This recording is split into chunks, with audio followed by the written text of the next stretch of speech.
चलिए नमस्कार साथियों, आप सभी का स्वागत है आज के क्लास में। और आज के क्लास में फिर से हर दिन की तरह आपसे रूबरू होने के लिए सेट नंबर 66 नंबर सेट को हम लोग डिस्कशन करने वाले हैं। मैथ्स का जो डेली टेस्ट होता है उसी टेस्ट के क्वेश्चंस को डिस्कशन करने वाले हैं। ठीक है, पहला सवाल आपके स्क्रीन पे है कि इसका आंसर बताएंगे, क्या इसका आंसर आने वाला है ना। चलिए आराम से एक एक सवाल को बढ़िया तरीके से देखने की कोशिश करते हैं। यहां देखो एक चीज दिया क्या है, ए बी से बड़ा है, ये तो समझ में आया। और यहां पे ए प्लस बी 24 और ए स्क्वायर प्लस बी स्क्वायर दिया हुआ है 306। एक बात समझिएगा कि एक ही वैल्यू बड़ा है तो एक ही वैल्यू है, कैसा मानना पड़ेगा कि 306 से पहले ये स्क्वायर में है, तो 306 से पहले ऐसी कौन सा संख्या है जिसका स्क्वायर होता है, तो ये आपका 707, ये 17 का स्क्वायर होता है। इसके पहले 17 का स्क्वायर होता है, तो ये अगर हम 17 मानते हैं तो ये मानना पड़ेगा आपको कितना, ये मानना पड़ेगा आपको कितना, 7 7 7 49, कभी भी 306 नहीं आएगा, तो ये नहीं लेना पड़ेगा। उसके पहले 16 का स्क्वायर अगर मानते हैं तो 16 का स्क्वायर 256, 8 का स्क्वायर 64, तो 56 और 64 जीरो आता है यूनिट डिजिट, यहाँ 6 आएगा, ये नहीं होगा। मतलब 15 का स्क्वायर अगर लेते हैं, मतलब ए का मान अगर 15 लेते हैं, ए का मान अगर 15 लेते हैं और बी का मान यहां देखने को मिला 9 लेते हैं, तो 15 का स्क्वायर अगर करते हैं तो 225 आता है, और 9 का स्क्वायर अगर करते हैं तो ये 81 आता है, और इसको अगर जोड़ते हैं मेरे भाई तो ये आपका आ जाता है 300। सेटिस्फाई हो गया, मतलब 15 का स्क्वायर और 9 का स्क्वायर ये भी सेटिस्फाई हो गया और ये भी सेटिस्फाई हो गया। तो यहां हम कह सकते हैं कि 15 चौका 60 और यहाँ पे 9 9 पचे 45, मतलब यहाँ आंसर आ जाएगा कितना, 15 इसका सही उत्तर होगा, 15 इसका सही उत्तर होगा। ठीक है, ठीक है, तो यहां से इसका आंसर आ गया 15। क्या इस बात को समझ पाए भाई? अगर जब भी इस टाइप के सवाल आए तो हम इसके जो संख्या दिया इससे जस्ट पहले वाले, इसके पहले वाले कौन सी संख्या होता है उसके स्क्वायर को हम लोग सेटिस्फाई होने के लिए देखेंगे। अगर ये 17 है, ये 17 सेटिस्फाई नहीं हो पाया, 16 भी सेटिस्फाई नहीं हो पाया, तो 15 यहाँ पे सेटिस्फाई हो गया। और यहाँ पे याद रखना कि यहाँ पे ए और बी का वैल्यू आपको फाइंड आउट करना ही पड़ेगा, क्योंकि यहाँ पे देखो कोई फॉर्मूला ऐसा नहीं है कि ए माइनस बी कहता तो फॉर्मूला से इसको निकालने की कोशिश करते हैं। यहाँ देखो आपको और ए माइनस 5b दिया हुआ है, तो आपको सारी चीज को निकालना ही पड़ेगा। ठीक है, गुड आफ्टरनून जी, गुड आफ्टरनून सभी को। यहाँ पे अगला सवाल को देखो, ये भी बहुत बेहतरीन सवाल है। एक बात समझिएगा, आपके पेपर के तरह से आपके जस्ट जो एग्जाम में पेपर पूछा जाता है उसी तरीके से आपके क्वेश्चन सारे सेट हुए हैं भाई, क्वेश्चन सारे सेट हुआ है। ठीक है, और देखो यहां पे अगला कह रहा है x प्लस वाई 7 है और एक्स वाई आपका 10 है। 10 को अगर फैक्टराइज करेंगे तो ये 5 दूनी 10, ये 5 दूनी 10, मतलब यहां भी सेटिस्फाई हो रहा है कि 5 दो आपका 7 आ गया। तो यहां पूछ रहा है x का क्यू, तो 5 का क्यू अगर डालेंगे तो यहां आ गया 125, y का क्यू करेंगे 2 का क्यू ये 8, ये आ जाएगा आपका 0.08 आएगा, और इसको अगर देखते हैं तो ये आ जाएगा 0.125 आएगा।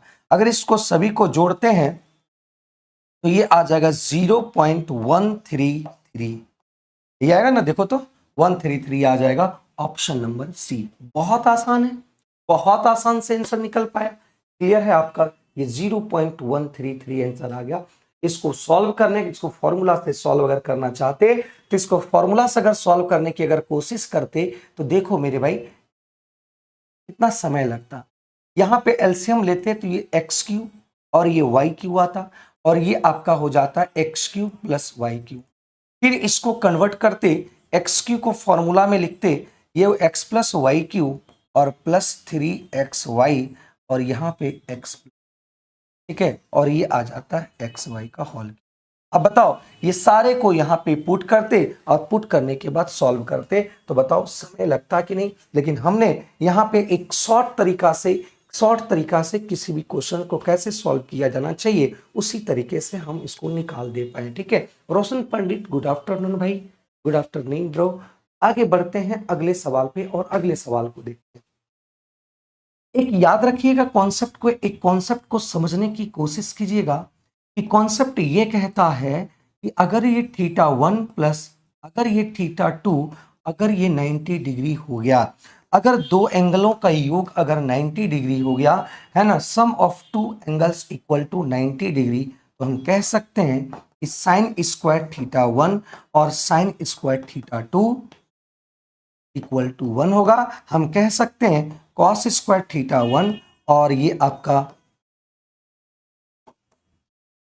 कॉस स्क्वायर थीटा 2 ये भी 1 होगा। ठीक है, ये चीज आप समझना मेरे भाई। ये कब होगा 1 भाई? जब ये थीटा 1 और थीटा 2 90 डिग्री का होगा तो sign square theta 1 plus sign square theta 2 1, sign square theta 1 plus cos square theta 1, मतलब ये आंसर देखो यहां पे हम कह दें कि ये 35 प्लस 55 ये क्या 90 हो रहा है कि नहीं? ये जब 90 होगा तो हम इसकी वैल्यू क्या कह सकते हैं? इसकी वैल्यू हम कह सकते हैं क्या? वैल्यू कह सकते हैं 1 इज द राइट आंसर, 1 इसका सही उत्तर होगा। ठीक है, आगे बढ़ते हैं अगले सवाल पे।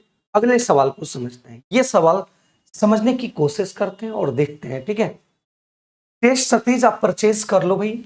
अब देखो ये सवाल को यहां समझने की कोशिश करना, ये जो आपका वैल्यू दिया ये थीटा के रिस्पेक्ट में आपका दिया हुआ और ऑप्शन भी थीटा के रिस्पेक्ट में दिया है। तो इस स्थिति में आपको हम हर बार बता दे रहे हैं कि क्वेश्चंस थीटा के रिस्पेक्ट में दिया है और ऑप्शन भी थीटा के रिस्पेक्ट में पूछा जा रहा है। तो जब भी इस टाइप की क्वेश्चंस अगर पूछा जाए तो आप एक ट्रायंगल का सहारा लेंगे। ये थीटा और इसको 3, इसको 4 और इसको 5 मानेंगे। तो यहां पे अगर टेन थीटा की अगर बात करें तो ये 3/4 आ गया। थीटा की अगर बात करें तो 3/4 आ गया। और यहां पे अगर बात करें सेक थीटा का तो 5/4 आया है ना, 5/4 और +1 आ गया है ना। अगर यहां पे बात करें टेन थीटा का फिर अगर बात करें तो 3/4 और यहां 5/4 और -1 की बात करें और ये आपका सेक आ जाएगा 5/4 आ गया।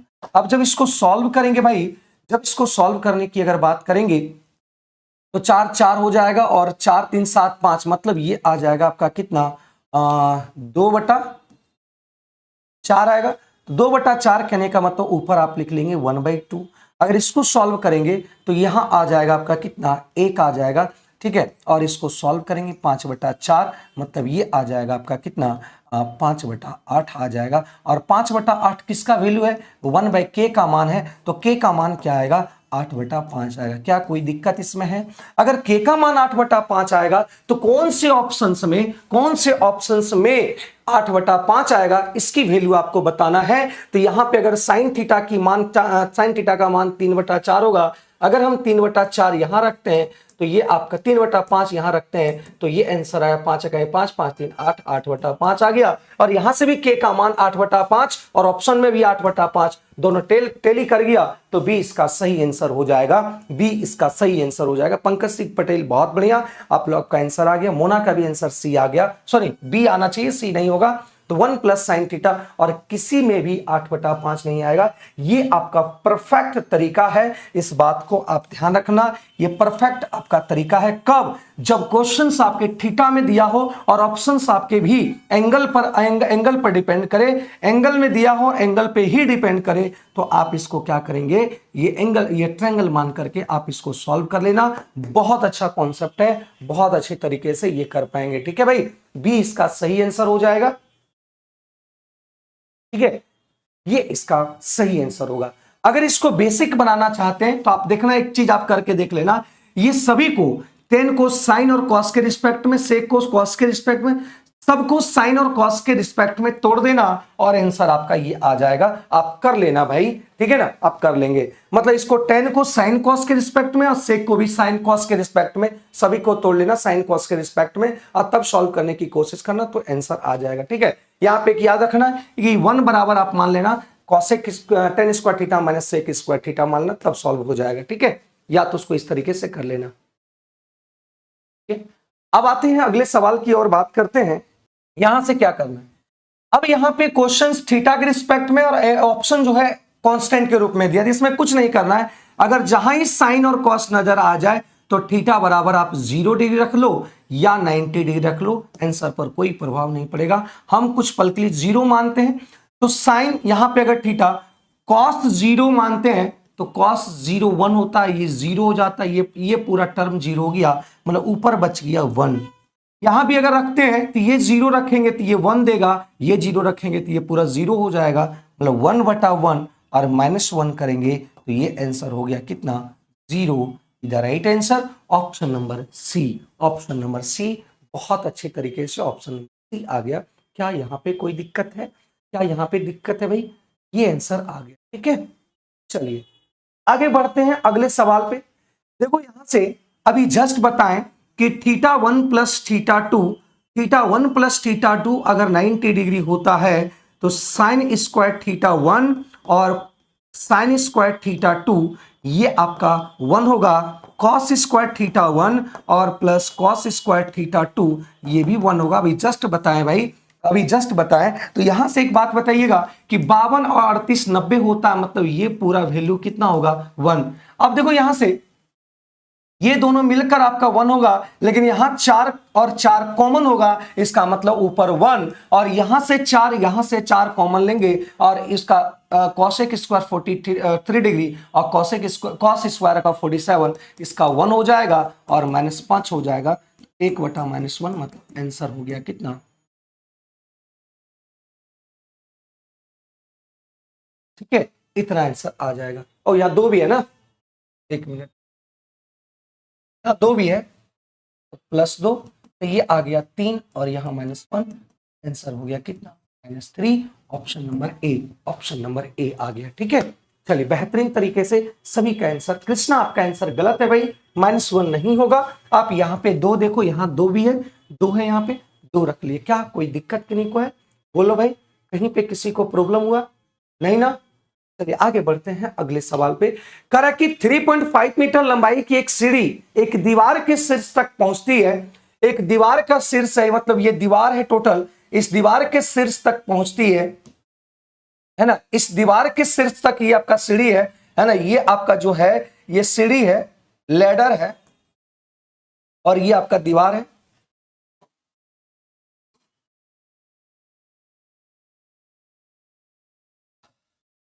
अब कह रहा है यदि सीढ़ी दीवार से 60 डिग्री का कोण बनाता है, ये देखो ये सीढ़ी है, ये दीवार है, दीवार के साथ कितना डिग्री कोण बनाता है? ये जब 60 डिग्री बना रहा है तो ये कितना बनाएगा, क्योंकि 90 डिग्री होगा।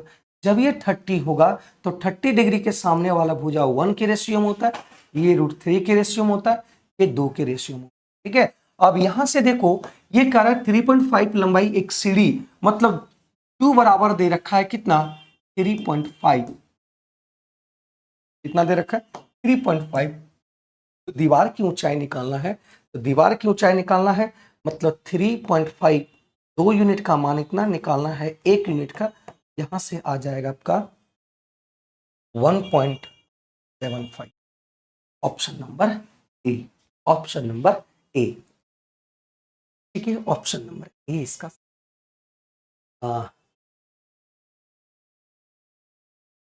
राशना कुमारी, ये आप बता रहे हैं गलत है भाई, नहीं होगा वो, dear gents boy, gents boy, A होगा, ठीक है। एक बार क्लास को आप लोग अपने अपने दोस्तों के और अपने कलीग के साथ शेयर कर देंगे भाई आज की क्लास को। चलो यहां से इस बात को समझ पाए, क्लियर है, यहां तक कोई डाउट इसमें नहीं होना चाहिए।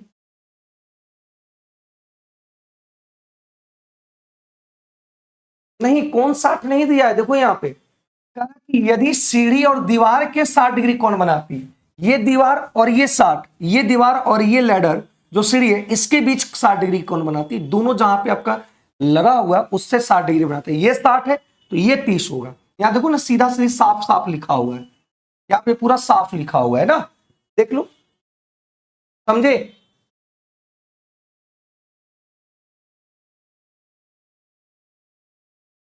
अब देखो यहां से कह कि एबीसी और ये ट्रायंगल दिया हुआ है, बहुत आसान आसान सवाल आज के सेट में दिया हुआ है, कुछ सवाल आपको सीखने को है बस। ये सारे सवाल हर सेट में इस टाइप के क्वेश्चंस आपके दिए जा रहे हैं, एग्जाम के पैटर्न पर आपके सारे सवाल सेट हो रहे हैं। फर्जी सवाल को देना हम लोग बंद कर दिए, अब जो एग्जाम पे ओरिएंटेड सवाल है उसी को दे रहे हैं। ए डी ई, यहां पे बोला कि ए बी आपका 5 है, बी सी आपका 8 है, ये ए सी 10 है। ठीक है, इसको बनाना होता तो मैं 5 सेकंड में बना के निकल जाते, लेकिन आपको समझाना है। तो यहां देखो कह रहा है कि ये दोनों आपका त्रिभुज समरूप है, तो ये मान लेते हैं त्रिभुज ए बी सी और त्रिभुज डी ई एफ। जब ये दोनों त्रिभुज समरूप है तो यहां से अगर देखा जाए तो यहां पूछ क्या रहा है, डी एफ को पूछ रहा है, तो इसके संगत भुजाओं के रेशियो के स्क्वायर के बराबर होता है किसका, एरिया का रेशियो। तो संगत भुजा आपका बीसी और डी एफ का स्क्वायर हो गया। एबीसी दिया हुआ ये 9/4, तो बीसी का मान है 8 और ये इसका मान लिया डी एफ, और ये जो स्क्वायर है इधर रूट चढ़ा दिए, ये आ गया 3/2। डी एफ का मान जो आएगा कितना, 8 दूनी 16 और बटा कितना 3 आ जाएगा। डी एफ का आंसर आ गया 16/3, है ना। और ठीक है, कोई बात नहीं बॉयस, ये बहुत बढ़िया, ये आंसर आ गया 16/3। आगे बात बोला है कि केंद्र ओ वाले एक वृत्त में, ये समझिएगा सवाल को, इसको थोड़ा सा इसको समझने की,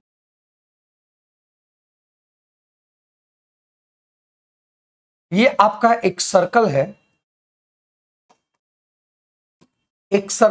इसमें आपका ओ एक केंद्र है, पी क्यू और क्यू आर दो जीवा है। मान लेते हैं कि यहां पे आपका क्यू है और यहां पे आपका पी है और यहां पे आपका मान लेते हैं क्या है, आर है। ये दो जीवा है पी क्यू क्यू आर, देखो यहां पे पी क्यू क्यू आर, यहां दिया हुआ पी क्यू क्यू आर, इससे समझ जाएंगे कि दोनों जीवा एक दूसरे से कनेक्ट है।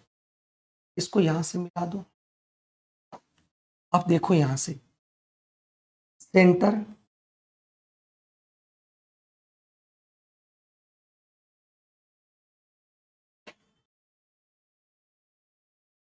एक बात आप समझिएगा कि पी क्यू आर, देखो यहां पे पी क्यू आर दिया हुआ है 118, मतलब ये एंगल आपका जो दिया हुआ 118 डिग्री दिया।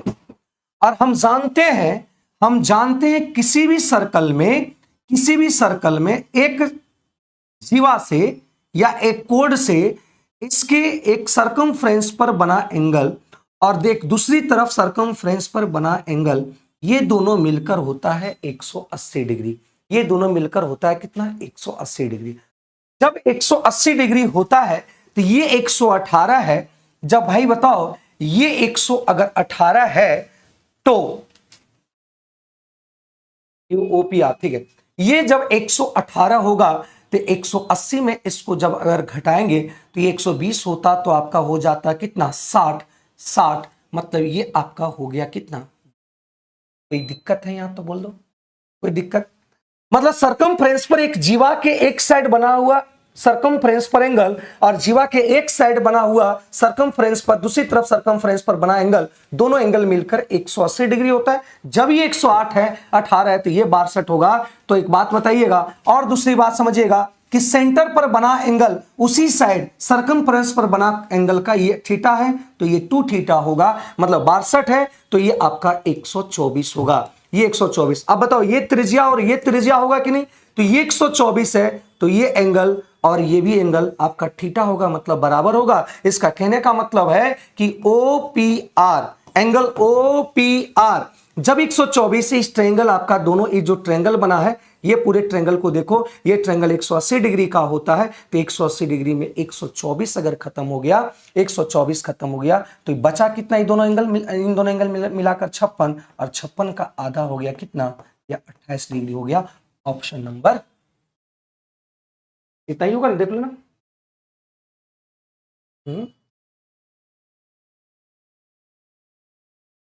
ठीक, क्या कोई दिक्कत है, 28 degree is the right answer. क्या इस बात को समझ पाए भाई।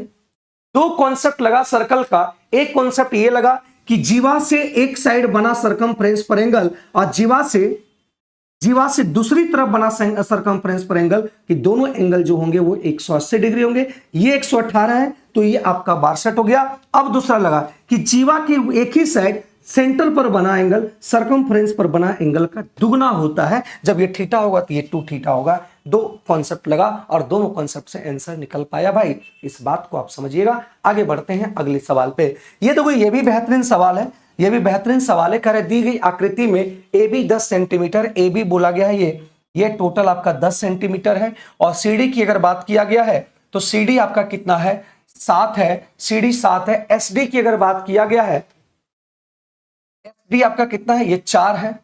और एएस कितना है, 5। अब यहां पे देखिए कॉन्सेप्ट कहता है, एक कॉन्सेप्ट कहता है किसी भी सर्कल पे अगर किसी भी बाह्य बिंदु से इस पर अगर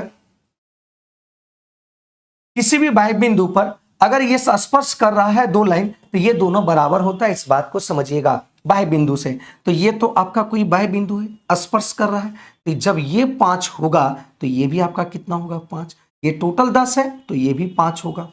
बात समझे। यहां पे बाह्य बिंदु से सर्कल पे आपका स्पर्श कर रहा है तो ये 4 होगा, तो ये 4 होगा, टोटल 7 है तो ये 3 होगा। और यहां से सी से ये दोनों बराबर होंगे तो ये दोनों, ये 3 होगा तो ये भी 3 होगा, ये 5 होगा तो ये भी 5 होगा। तो सी बी का मान हो गया कितना, 8। यही तो पूछ रहा था, सी बी या B C 8 centimetre. Option number A, option number A. अगर कहीं पे डाउट हुआ है तो बताएंगे। तो समझे, यहां पे आंसर आ गया आपका कितना, 8 सेंटीमीटर। अगर कोई डाउट है तो बताओ कि यहां से यही कॉन्सेप्ट कहता है कि किसी भी बिंदु से सर्कल पर अगर कोई स्पर्श रेखा बन रहा है तो ये दोनों स्पर्श रेखा क्या होंगे, इस बिंदु से स्पर्श रेखा जो बन रहा है दोनों स्पर्श रेखा क्या होंगे, बराबर होंगे।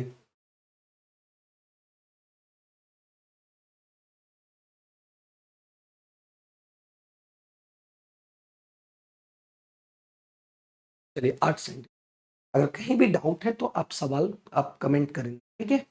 करेक्ट। समबाहु त्रिभुज की ऊंचाई, एक समबाहु त्रिभुज है और समबाहु त्रिभुज में तीनों भुजा आपस में बराबर होता है। इसकी हाइट दे रखा है तो हाइट यहां दे रखा है। हम लोग के अनुसार हाइट जो होता है भाई, हाइट होता है √3/2 गुना ए। और हम लोग के अनुसार हाइट इतना, लेकिन क्वेश्चंस में हाइट दे रखा है इतना। ए बराबर हो जाएगा कितना, ए बराबर हो जाएगा 12×24/√3। इसको अगर करते हैं कंजुगेट मल्टीप्लाई करेंगे, ये आ गया 8√। ठीक है, 8√। पूछ रहा है त्रिभुज का एरिया क्या होगा। जब भुजा निकल गया तो इसका एरिया भी आप निकाल सकते हैं। इसका एरिया होता है √3/4 इंटू भुजा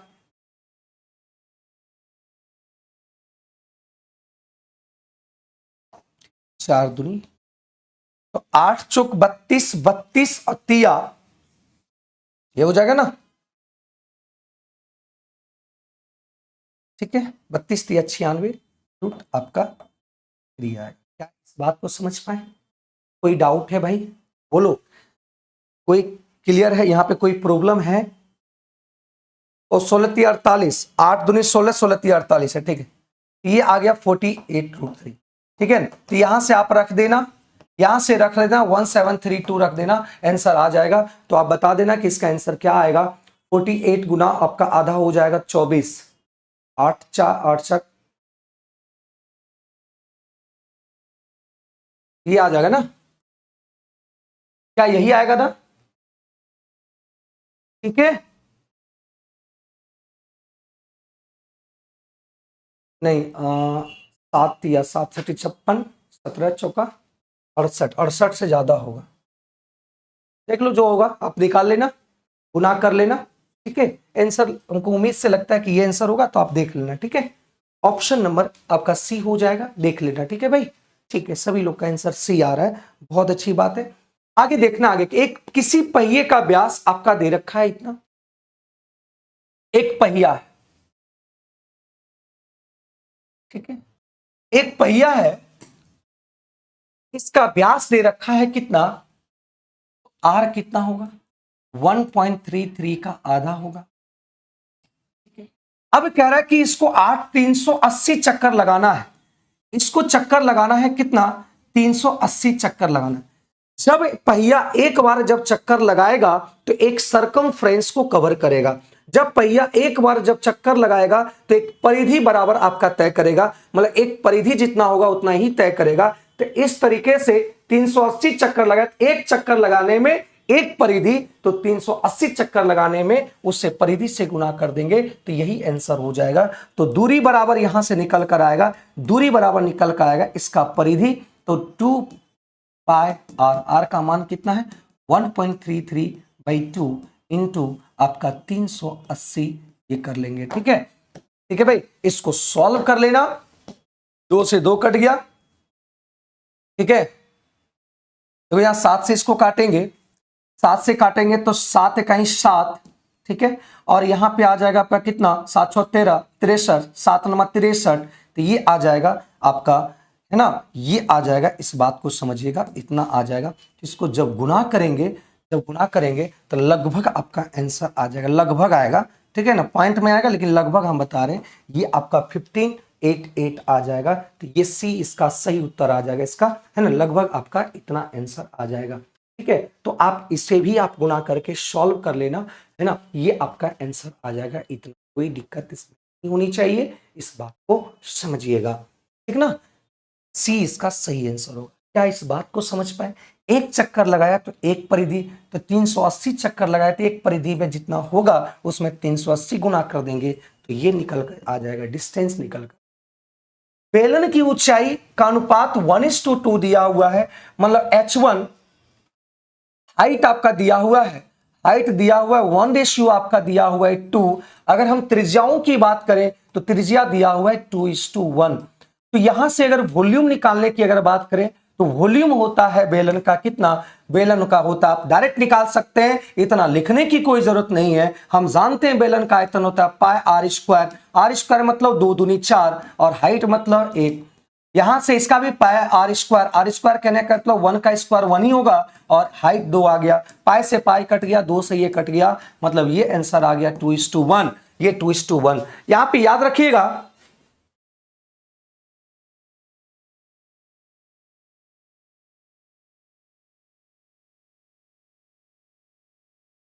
अब यहां से इस बात को समझिएगा, इतना करने की कोई जरूरत नहीं था। वॉल्यूम जो है, वॉल्यूम डिपेंड करता है किस पे, त्रिज्याओं के स्क्वायर पे और हाइट पे। तो यहां पे एक बात समझिएगा, वॉल्यूम आपका आर स्क्वायर इंटू एच, तो यहां से वॉल्यूम निकाला तो डायरेक्ट आर स्क्वायर कर दो, 2 दूनी 4 और गुना 1, तो ये आ गया कितना 4, और यहां पे 2 और 1 का स्क्वायर 2, ये कट कर डायरेक्ट आ गया 2:1।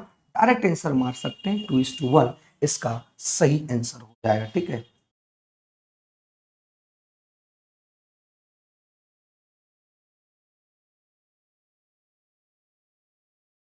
ठीक है, आगे देखो ये क्या कह, अगले सवाल को देखो। कह रहा कि एक लंबवृत्तीय शंकु का आयतन दिया 462 सेंटीमीटर की। एक शंकु है, शंकु का जो आयतन होता है 1/3 5/7 22/7, और इसका आर है, आर स्क्वायर नहीं दिया हुआ है, इंटू हाइट ये दिया हुआ है।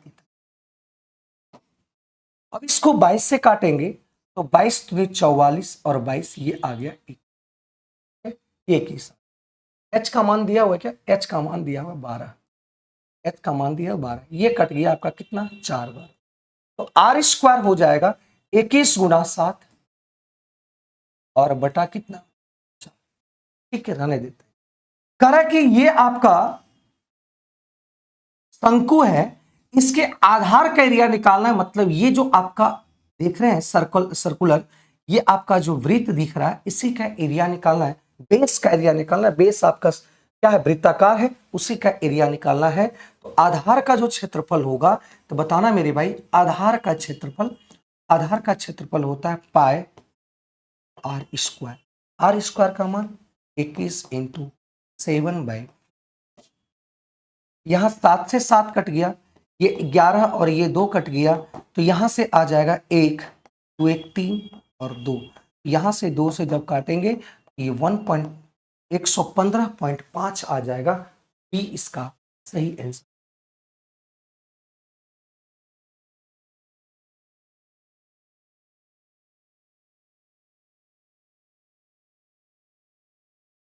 ठीक है, अब दूसरी बात यहां से समझिएगा, अब दूसरी बात यहां से समझिए। एक तो ये कर सकते हैं, निकालना बेस का निकालना है, तो दूसरे कंडीशन को समझिएगा कि यहां पे 1/3 है, 1/3 है, पाई को रहने देते हैं और ये r² रहने देते हैं और ये 12 है और यहां से आपका निकालना है 462।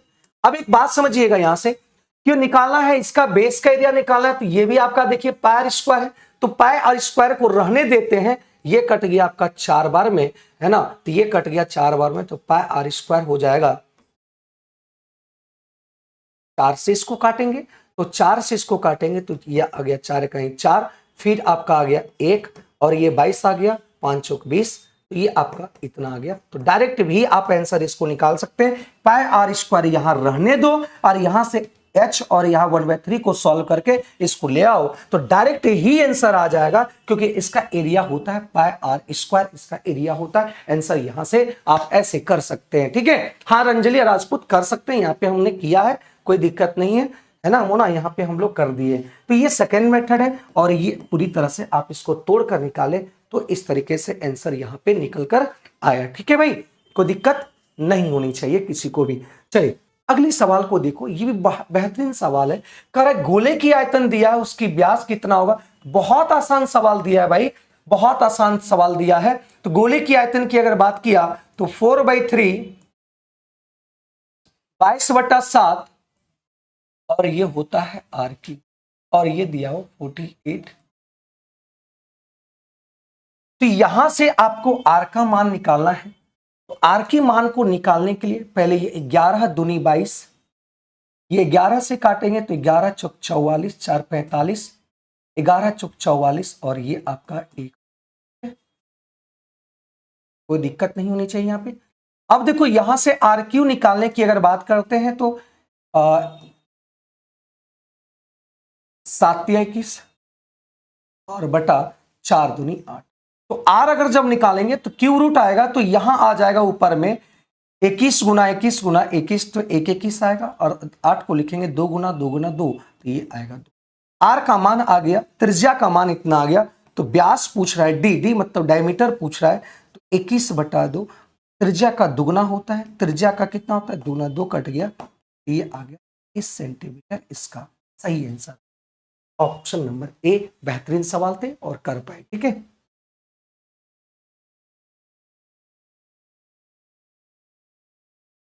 संतोष जी आप इसको कॉल करके आपको जो लेना है जो बोलना है इसको आके आप बोल देंगे, ये नंबर पे कॉल करें, क्यों बंद हुआ नहीं हुआ इस पे आप ले लेंगे, अपना इंक्वायरी कर लेना, ठीक है, कर लेना, ठीक है भाई। हाँ क्लास अब कंटिन्यू चलेगा, आप लोग टेंशन ना लो, क्योंकि सर क्लास घर गए थे, अब क्लास कंटिन्यू चलेगा। एक बात बताइए, 10 अंकों की संख्या दे रखा है 5432 y1749x, ये 72 से डिविजुअल है।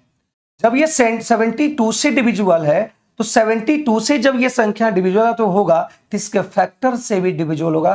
फैक्टर ऐसा तोड़ना है जिसमें फैक्टर का अंतर जो ऐसा फैक्टर तोड़ना है कि फैक्टर में कोई कॉमन ना हो। 8 से कटने का मतलब होता है लास्ट की 3 डिजिट अगर 8 से कट गया तो वह संख्या 8 से कट जाएगा। तो 8 से जब इसको काटते हैं, जब इसको 8 से काटेंगे तो 8 छक 48, 1 बचा, इसका मतलब 1 बचा। अगर ये 6 रहता 16, 8 से ये कट जाता, मतलब x की वैल्यू कितना होता 6 होता, ठीक है। अब जब x की वैल्यू 6 होता, अब इसको पूरे को 9 से काटना है तो 5 4 9, देखो जहां जहां 9 का मल्टीपल होता है उसको काट दो 9। अब देखो यहां से 7 2 9, 6 3 9, 4 1 5, 4 1 5 और कहीं बचा हुआ है 4 1 5, मतलब y का मान जो होगा वो कितना होगा 4 1 5, 5 4 9, 9 से कट जाएगा। तो यहां पे y की मान अगर बात करेंगे तो y की मान आपका हो जाएगा कितना 4 हो जाएगा। y की मान कितना हो जाएगा 4। जब y की मान 4 होगा तो आपको निकालना क्या है 5x और -4y निकालना है। x की वैल्यू देखने को मिला कि यहाँ पे 6 फाइंड किए और यहाँ पे y की मान 4 फाइंड किए, तो 5 चौक 20, सॉरी 6 पंचे 30 और 4 चौक 16, तो ये आपका आ गया 14 इसका सही उत्तर आ जाएगा। 14 इसका सही आंसर आ जाएगा। ठीक है,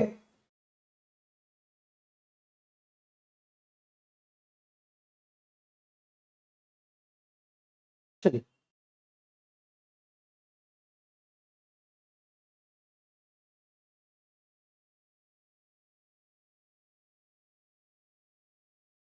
ये इसका आंसर आ गया।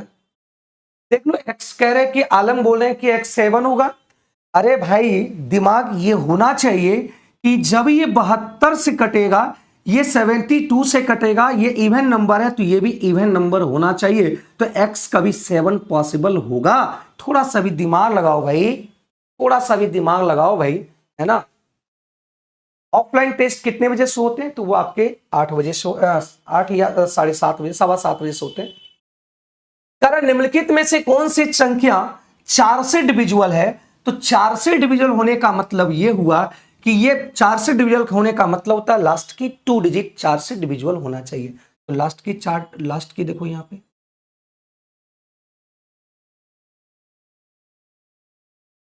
यहां पे देखो लास्ट का ये 2 डिजिट अगर कट रहा है 4 से, नहीं कट रहा है।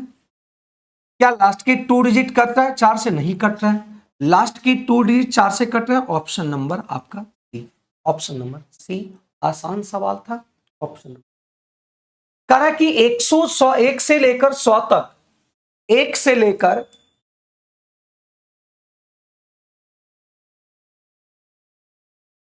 100 तक ऐसी कितनी संख्या है जो 7 की गुणज है? तो 7 के गुणज तो आपको कल बताए थे इस तरह के क्वेश्चन।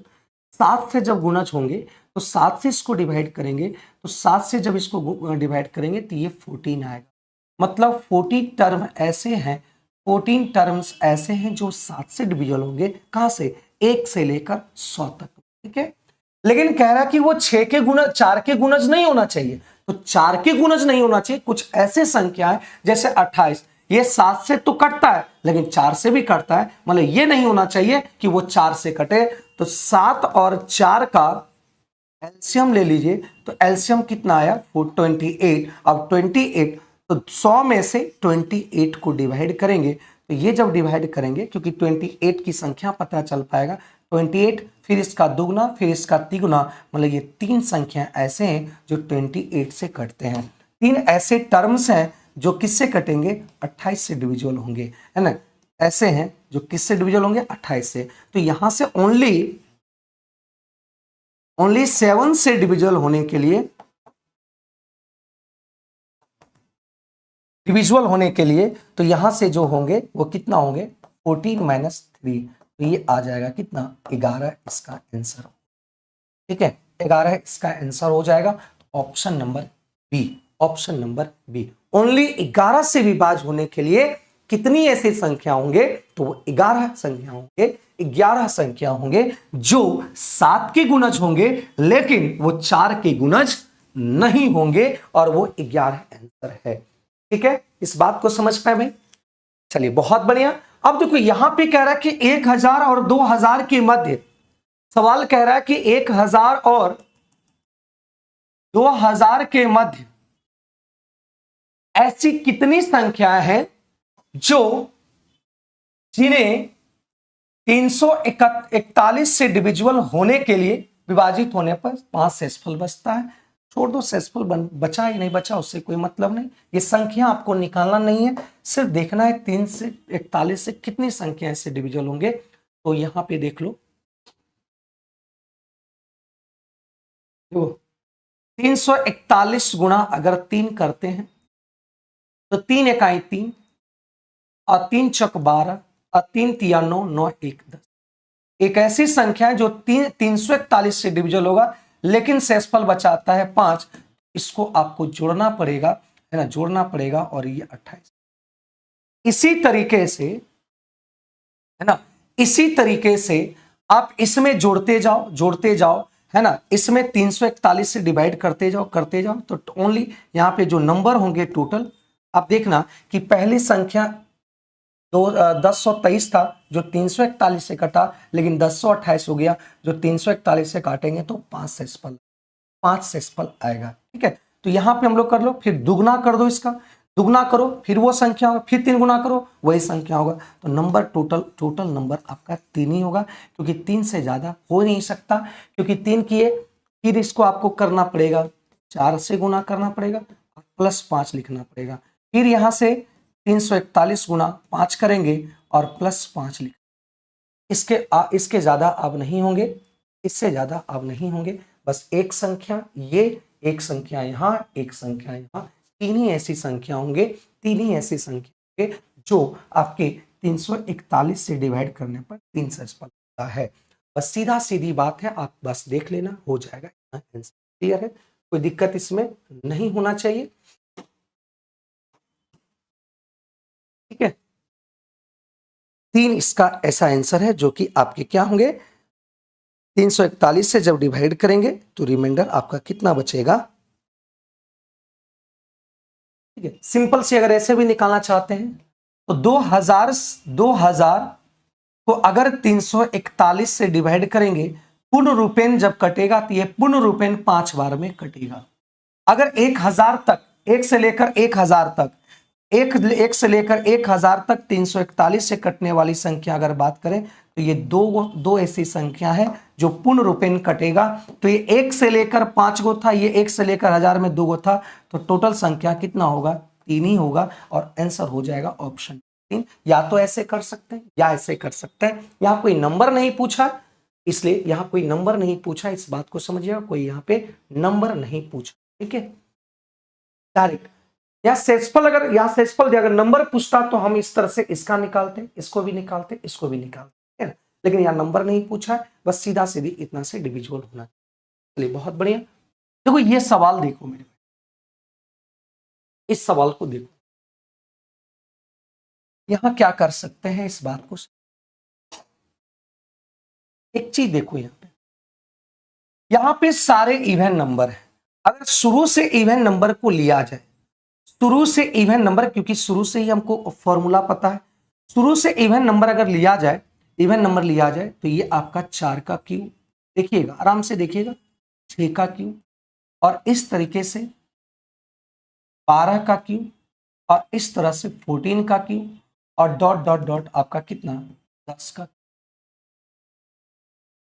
यहां से अगर हम दो देख रहे हैं सब इवन नंबर है, तो 2 का क्यूब कॉमन ले लें, यहां से 2 का क्यूब यहां से कॉमन ले ले, तो यहां का बच जाएगा 1 का क्यूब, यहां बच जाएगा 2 का क्यूब, यहां बच जाएगा 3 का क्यूब, और यहां आ जाएगा डॉट डॉट कहां, 15 का।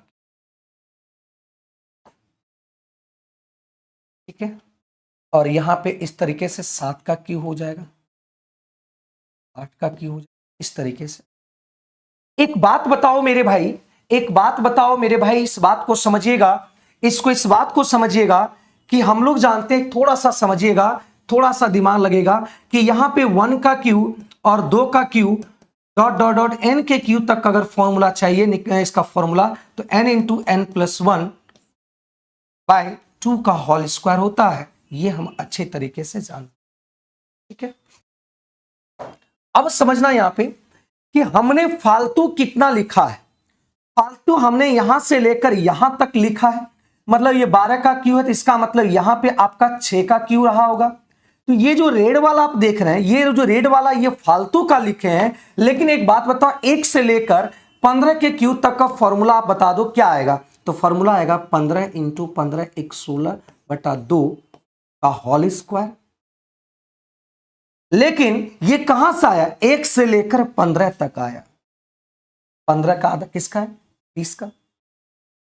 इसका मतलब ये जो रेड वाला कलर देखें फालतू का लिखे, ये यहां नहीं पूछ रहा था, ये वाला अपने मन से ऐड किए। यहां तो आपका दिया था यहां से यहां तक, लेकिन ये अपने मन से ऐड किए हैं, तो इसको भी आप क्या करेंगे, घटा देंगे, इसको घटा देंगे।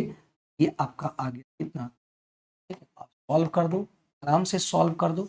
यहां से आ गया ये 8, 15 8 20 से, तो 20 से 12 बढ़ी 144 ये आ गया। और यहां से अगर काटते हैं 7 या कितना 21, 21 का क्यू करेंगे स्क्वायर है, 21 का क्यू करें स्क्वायर करेंगे 441, और ये गुना करेंगे 8 का क्यू, ये 8 आ गया। तो यहां से जब हम सॉल्व करेंगे भाई, देखो यहां से 10 में से 1 गया कितना 9, यहाँ पे 9 में से 4 गया कितना 5, और यहां पे आपका बच गया कितना 3, 13 में से 4 गया कितना 13 में से 4 गया तो कितना 9, और यहां पे बच गया 13 में से 4 गया 9, यहां भी आपका बच गया 3, और यहां बच गया आपका कितना 3, यहां बच गया 1। अब सॉल्व कर दो इसको, कितना आएगा, तो इसको सॉल्व करेंगे तो मेरी उम्मीद से लगता है कि ये आंसर लाइक कर जाएगा, ये आंसर इस सही आंसर। ठीक है, क्लियर है, सी इसका सही आंसर आ जाएगा। कोई डाउट अगर इसमें है तो आप बता दो, कोई डाउट अगर है इसमें तो आप इसमें क्लियर कर लो, कितना आंसर आने वाला है इस बात को समझ जाना मेरे भाई। क्लियर है, बोलो यहां तक कोई डाउट है?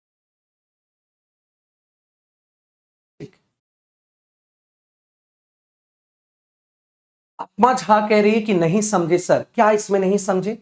हमने क्या यहाँ पे 16 का क्यू, 14 का क्यू, 16 का क्यू, 18 का क्यू, डॉट डॉट का 30 के क्यू तक।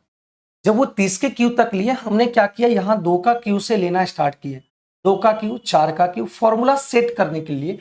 तो 2 का क्यू, 4 का क्यू यहाँ था, हमने एक्स्ट्रा 2 का क्यू से लेकर 12 का क्यू एक्स्ट्रा लिए। क्वेश्चन पूछ रहा था यहाँ, तो हमने सब में से क्या किया, 2 क्यू कॉमन ले लिए। तो ये 1 का क्यू, 2 का क्यू, डॉट डॉट का 15 का क्यू आएगा, 2 कॉमन लेंगे तो जब यहां 2 का क्यू कॉमन लिए तो ये आ गया। तो हमने एक ये 1 के क्यू से लेकर 6 का क्यू, मतलब 12 का क्यू यहां से निकालेंगे तो 6 का क्यू, ये हमने एक्स्ट्रा लिया। तो 1 से लेकर 15 के क्यू का फॉर्मूला ये आया, ये वाला जो एक्स्ट्रा लिया, क्योंकि हमको 7 से लेकर उधर 15 तक चाहिए, तो ये एक्स्ट्रा लिए, तो इसके फॉर्मूला को लिखे और इस बड़े ये पूरे वाले में से ये घटा दिए, तो ये वाला निकल कर आया, और ये निकल कर आया, तो गुना करके देखे तो इसका आंसर आ गया 11672 आ गया, इसका सही उत्तर आ गया। ठीक है, ठीक है, इसमें कहा क्या था सवाल, सीधा सीधी देख रहे हैं 341 से डिविजिबल होने के लिए, 341 से डिविजिबल होने की एक संख्या ये होगा कुछ होगा, एक संख्या ये होगा कुछ, एक संख्या ये होगा कुछ, और वो संख्या जो होगा 341 गुना 3 प्लस 5 होगा, ये 341 गुना 4 प्लस 5 होगा, ये 341 गुना 5 प्लस 5 होगा, है ना। तो यहां एक ही संख्या होगा जो 341 से डिवाइड करे 5 से पहले, एक ये संख्या, एक से 3 ही संख्या ऐसा होगा, देख लेना भाई, इसमें ज्यादा समय लगाने की जरूरत नहीं है। सब क्वेश्चन अगर इस तब पर भी प्रॉब्लम है तो लास्ट में आप फिर पूछ लेना, लास्ट में फिर उसको हम अच्छे तरीके से कर देंगे अगर समझ नहीं पाए तो। दो संख्याओं का लघुत्तम समालतक एलसीएम और एचसीएफ दिया हुआ है, तो एक संख्या देता हूं, देखो यहाँ पे फॉर्मूला होता है product of two numbers equal to LCM into HCF. तो एलसीएम इंटू एचसीएफ की बात कर रहे थे, एक संख्या आपका 60 दिया है, दूसरी संख्या को x मान लो, एलसीएम दिया है इतना और इंटू 4, बस निकाल लो, 0 से 0 कट गया और 6 से इसको काटेंगे, 6 तिया 18, 6 दूनी 12, x बराबर आ गया कितना, x बराबर आ गया 4 दूनी 8 और 4 तिया 12, 128। ऑप्शन नंबर ए इसका सही आंसर होंगे। ठीक है, सही आंसर आ जाएगा। ठीक है, सही आंसर। अगर किसी को कोई क्वेश्चन अगर प्रॉब्लम आए तो वो हम लास्ट में उसको करवा देंगे भाई, टेंशन मत लो, लास्ट में हमसे पूछ लेना, वो आंसर हम बता देंगे। ठीक ना, करा यहां पे देखो 24 संख्याओं का औसत 26 है। ठीक है, अब 15 संख्याओं का इतना, अंतिम 8 संख्याओं का इतना दे रखा, तो 24 संख्याओं का अगर औसत की अगर बात किया जाए तो 24 संख्याओं की औसत की बात किया जाए तो 24 गुना 26 माइनस इसमें से 15 संख्याओं का औसत और प्लस इसमें से 8 संख्याओं का औसत घटा दो, तो ये जो संख्या निकलेगा ये आपकी संख्या 16वीं संख्या निकल पाएगा। कितना निकलेगा, 16वीं संख्या निकल पाएगा, क्योंकि 15 8 23 और ये टोटल 24 है। यहां से अगर गुना करेंगे तो ये आपका 624 आएगा, 15 तिया 45, 15 दूनी 30, ये आपका 34 आएगा, 8 तिया 24 और 8 तिया 24, 24 और 2 26 हो जाएगा। तो 624 में से 5 4 9, 6 4 10 और 3 2 5 1 6 घटा देंगे तो ये आ जाएगा कितना, 24 में से 9 चल जाएगा, तो ये आंसर इसका सही आंसर कितना आएगा, 15 से। नहीं सरोज, अब देखो एक शॉर्टकट तरीका भी हम आपको बताते हैं, थोड़ा सा ध्यान दीजिएगा। शॉर्टकट तरीका क्या होता है इस बात को थोड़ा समझिएगा। अगर इस शॉर्टकट करने की कोशिश करते हैं तो थोड़ा सा ध्यान दीजिए। 24 संख्याओं का औसत कितना है? 26। कर 15 संख्या का औसत 23 है, मतलब बताओ ये पूरे पूरे संख्या 26 से कितना कम है? 3 कम है। 26 से 3 कम है, 15 तिया 45, मतलब -5। 8 संख्याओं का 33 है, मतलब 26 से कितना ज्यादा है? ओवरऑल 26 दिया, 26 से कंपेयर का 26 से कितना ज्यादा है? 26 से ज्यादा है 7। 8 सती कितना हो गया? 56। तो ये 45 माइनस में है और ये 56 आपका पॉजिटिव है, तो यहां घटा दो। तो ओवरऑल माइनस और प्लस वाला अगर घटा देते हैं, यहां बताओ होगा कितना? 11 हो।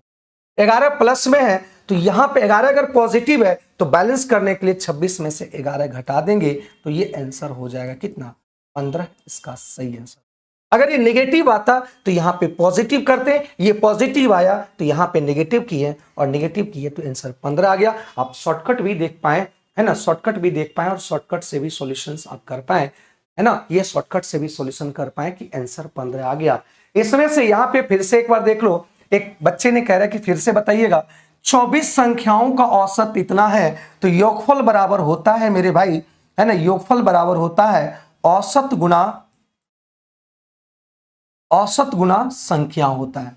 तो 24 गुना 26 कर दिए तो टोटल योगफल आ गया। इसमें से 15 का अलग दिया, इसी में से 24 में से 15 का औसत 23 और 8 का औसत इतना, तो 15 का औसत और 8 का औसत जोड़ दिए और इसमें से इसको घटा दिए। तो 24 में से 15 निकल गया, 8 निकल गया, तो बचा कितना? 1। यही एक संख्या बचा और यही आपका 16वां संख्या बचा। तो यहां से घटा दिए तो 609। 23 संख्याओं का योगफल 609 और 24 संख्या का योगफल 624। इसमें से घट जाएगा, एक संख्या पता चल जाएगा और वो होगा कौन? 16वीं होगा। 16वीं आंसर कितना होगा? 15 इसका आंसर हो जाएगा। ठीक है आलोक, समझ पाए भाई आलोक?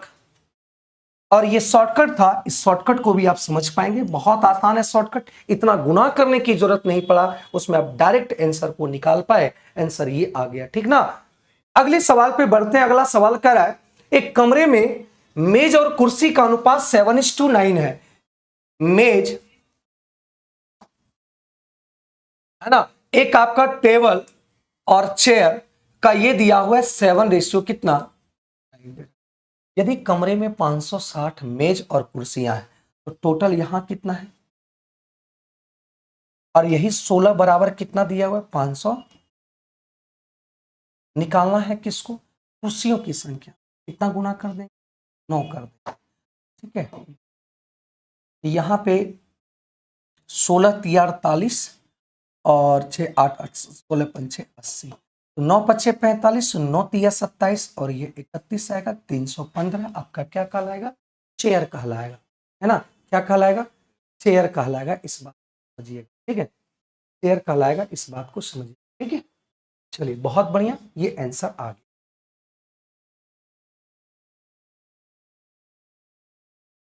यहां बोला कि एक 24 नंबर सवाल भी बहुत बार पूछा गया एग्जाम में, ये सवाल है। यहां बोला गया, इस बात को देखो, यहां क्या बोला गया कि एक छात्रावास में 40 छात्र हैं, ठीक है, 5 नए छात्र रहने के लिए आ जाते हैं। 5 एक नए छात्र आ जाते हैं, तो मेस का व्यय प्रतिदिन 48 रुपया बढ़ जाता है। इसका मतलब क्या हुआ कि मान ले तो उसके प्रतिदिन का जो खर्च है वो X रुपया है। पहले प्रतिदिन का खर्च कितना है? X। औसत खर्च X है। प्रतिदिन का पहले औसत खर्च कितना है? X है। तो टोटल खर्च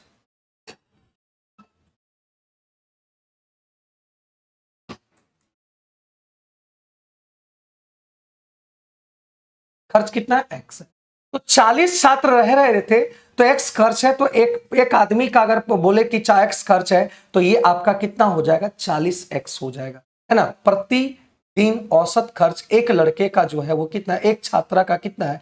X है। तो ये टोटल कितना है? जब 5 नए छात्र इसमें शामिल हो जाता है तो 48 रुपया बढ़ जाता है। पहले खर्च इतना था, अब 48 बढ़ गया। 48 क्यों बढ़ा भाई? 48 क्यों बढ़ा? पहले खर्च इतना था, अब 48 बढ़ गया। तो 48 बढ़ने का वजह क्या था कि 5 नए स्टूडेंट आ गए। तो 40 स्टूडेंट पहले था, 5 नए आ गए, तो 40 और 5 कितना हो गया? 45। पहले एवरेज कितना खर्च होता था? x। अब एवरेज खर्च में क्या हुआ? 2 की कमी हो गई, मतलब x था पहले, अब 2 कम हो गया, मतलब x माइनस 2 कम हो गया। एक बात बताओ, इधर भी वही खर्च है जो कि इधर वाला खर्च है, इधर भी वही खर्च है। ये 48 क्यों बढ़ा? 5 आने की वजह से। तो ये 48 प्लस 40x टोटल खर्च, यहां भी वही टोटल खर्च है, लेकिन ये दूसरे तरीके से दिया हुआ है। अब देखो 45x इधर आ जाएगा, तो ये आ जाएगा -5x, और यहां से 45 दूनी 90, तो 45 दूनी 90, और ये 48 आ जाएगा। तो यहां से 5x देखने की बात करें तो ये आ जाएगा आपका कितना? 9 4 13 38। तो यहां से x की अगर मान करें तो ये 30। लेकिन बोला कि प्रारंभ में टोटल खर्च कितना? प्रारंभ में कुल खर्च की अगर बात किया गया कि प्रारंभ में कुल खर्च कितना होता था, तो प्रारंभ में कुल खर्च 40x होता था, है ना। तो 40 गुना 138, 5 कर देंगे तो ये 8 से कट गया, 88 64। 64 एक ही ऑप्शन है, ये हो जाएगा आंसर सी। अगर एक्स लेना चाहते हैं तो बिना गुना करके भी आप इसको आ सकते, ठीक है। आलोक कह रहे हैं कि सर 40x क्यों करेंगे? तो 40x इसलिए करेंगे कि एक एक व्यक्ति की प्रतिदिन, एक छात्रा का प्रतिदिन x खर्च मान लिए, तो 40 स्टूडेंट टोटल है, तो कितना खर्च मानिएगा बताओ भाई आलोक? तो 40x ही मानना पड़ेगा ना, तो वही 40x मान लिए, ठीक है।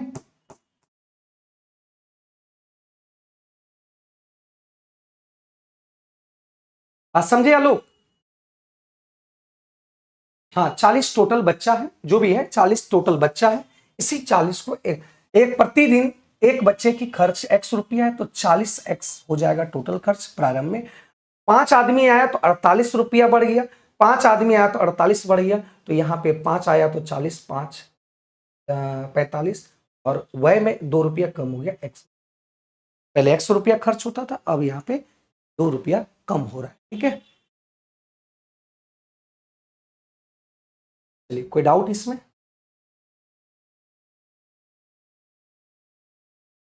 देखिए, एक व्यापारी एक वस्तु को इसके अंकित मूल्य पर 80% खरीदता है। देखो यहां क्या बोला गया, मार्केट प्राइस 100 था, इसके सीपी जो खरीदा है इसका 80% पे खरीदा है, 80 मतलब 100 रुपया उसका लेवल लगा था, उसमें से 80 रुपया में इसको खरीदा है उसी वस्तु को। फिर कर अंकित मूल्य 10% को छूट देने के बाद बेच देता है। अंकित मूल्य जितना लगा हुआ था एक दुकानदार किया, इसको बेच दिया। खरीदा था 80 में, और ये 100 आगे 100 लेवल लगा दिया और इसको बेच दिया कितना में? 10% की छूट पे बेच दिया। तो 10% की छूट पे बेचा मतलब 90 पर बेच दिया। तो कितना का लाभ होता है? खरीदा था 80 में, बेचा कितना में? बेचा कितना में भाई? 90 में। तो 10 का लाभ हुआ, इससे 10 का लाभ हुआ, किससे? 80 से। 80 गुना 100 देंगे तो ये निकल जाएगा, ठीक है, ये निकाल लेना। तो यहां से आ जाएगा 12.5%, 12.5% आ जाएगा, आंसर आ जाएगा 12%। Option number C, option number C, ठीक है, ऑप्शन नंबर सी आ 12.5%। 22.5% नहीं होगा चिंटू कुमार, 22.5% नहीं होगा भाई, 12.5% होगा। सी इसका सही आंसर। कोई डाउट अगर है तो बता देना भाई। अब कह रहा है यहां से एक यहां पे इस टाइप के क्वेश्चंस के लिए एक फॉर्मूला होता है, आप जानते होंगे फॉर्मूला, या देख लो।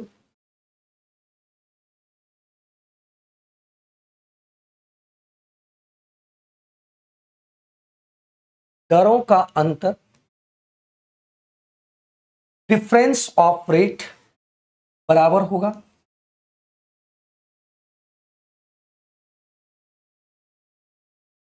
ब्याज का अंतर, डिफरेंस ऑफ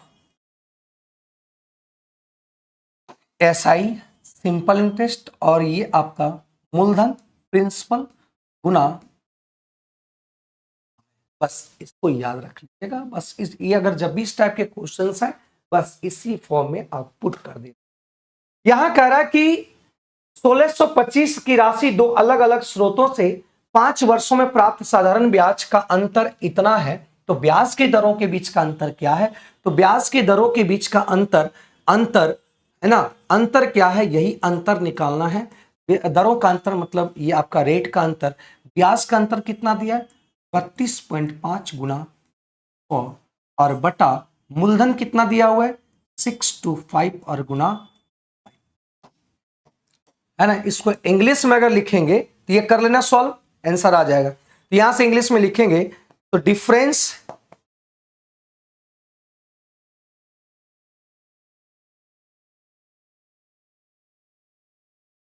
रेट और डिफरेंस बिटवीन SI गुना 100 और ये प्रिंसिपल गुना टाइम।